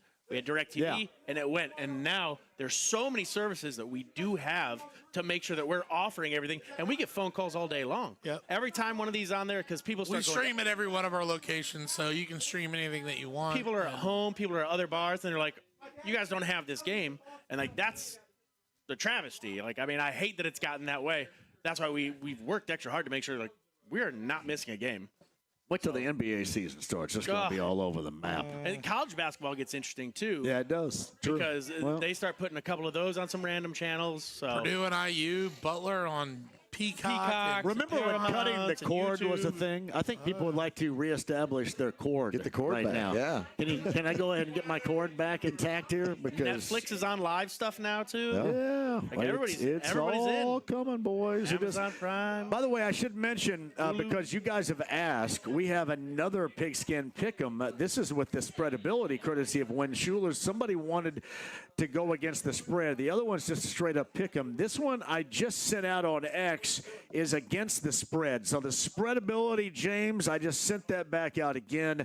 Make your picks. Get involved in our league. We'll get some spreadability. And, of course, as always, Brett Halverson with the sampler packages comes correct with us and what we do here on the Fan of the Afternoon show with our fantasy football leagues and our Pigskin Pick'ems. Got a nice little bar restock for the winter, so get your selections made, and best of luck to you this season. Yeah. We have sent that out for sure. All right, any final directions or final thoughts before we bail out of here as far as tonight, then this weekend, guys, with the Dolphins and the Colts? Yep. Super excited it's back. We got football. It's going to kick off tonight. We got NFL tomorrow, college all day Saturday, Sunday, the full slate for the NFL. Monday Night Football, all kinds of stuff just happening now. It's an exciting time. So, hey, next week we will be at the Ale Emporium in Fishers. We are.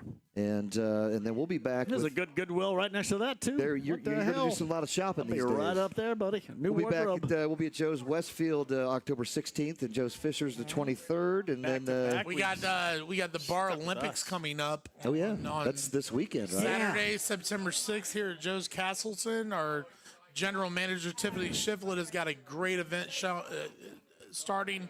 Bar Olympics starts at noon. It's $20 entry. It's 5 games: speed pool, dart, silver strike, putt-putt, cornhole. Not only that, we have a cold plunge contest, which is funny. They say bring your bathing suit. Optional. Miller said it's optional. Completely optional. I'm not real sure how that's going to work. Cold plunge, huh? I didn't say cold plunge. I said it's optional. Where you can win $100 on the cold plunge.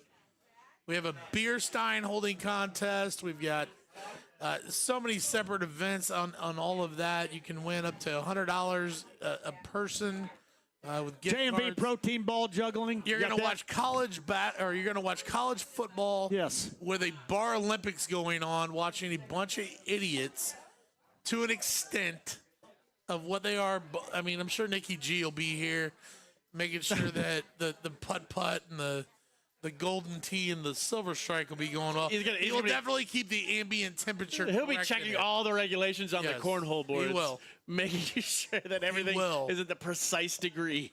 I will be at the Mets and Reds with my son Riley and Max and my wife Sherry, and trying to enjoy that while watching the cameras with the Bar Olympics at the same time. So, man, you guys are awesome. Thanks for having us again. We love coming up here. Absolutely do. And coming up in December, we're going to do that same let's thing. root on all the bars, taverns, pubs that are blessed with your guys' presence. Man, that's very kind. Thank you. Harvey with Heaven Hill and yourself, Class Act, and every establishment that goes in or across town. Yeah, you guys do it well. Thank you, guys. Appreciate you guys. Nally and Miller and Brent Halverson. Hey, shout out to Michelle Kiefer, who is here, who has won a big award. I don't know what the award is called. I think it's called the Kick-Ass in Radio Award, because that's why we love her. Michelle Kiefer. I concur the Kick-Ass in Radio Award. Maybe she'll be I can't even get nominated for the Saturday. Spectrum Award, which is that phallic-shaped thing that I use as a doorstop. She's only here to make sure that the camping trip goes well. We love Michelle Kiefer, don't we? We love her. Hey, Dev, on-site engineer, we'll see you tomorrow. Bud Light Blue Friday is going to be in Nora. Let's go, with Colts. our friend Kyle in Chelsea. And Dolphins Colts tickets to give away with Bud Light on a Blue Friday. Great group to be with tomorrow, my Cannot friend. wait to see everybody tomorrow. Thank you, Brent. Hey, cheers, man. Nally, Miller, you guys are awesome. Everybody, Ike! Got a little Ike show coming up later on tonight, too. Man, I love you guys. This has been awesome. James back in the studio. Thank you. Bud Light Blue Friday, Taylor's Pub in Nora. I'll see you there. You can win some Colts tickets tomorrow at 3.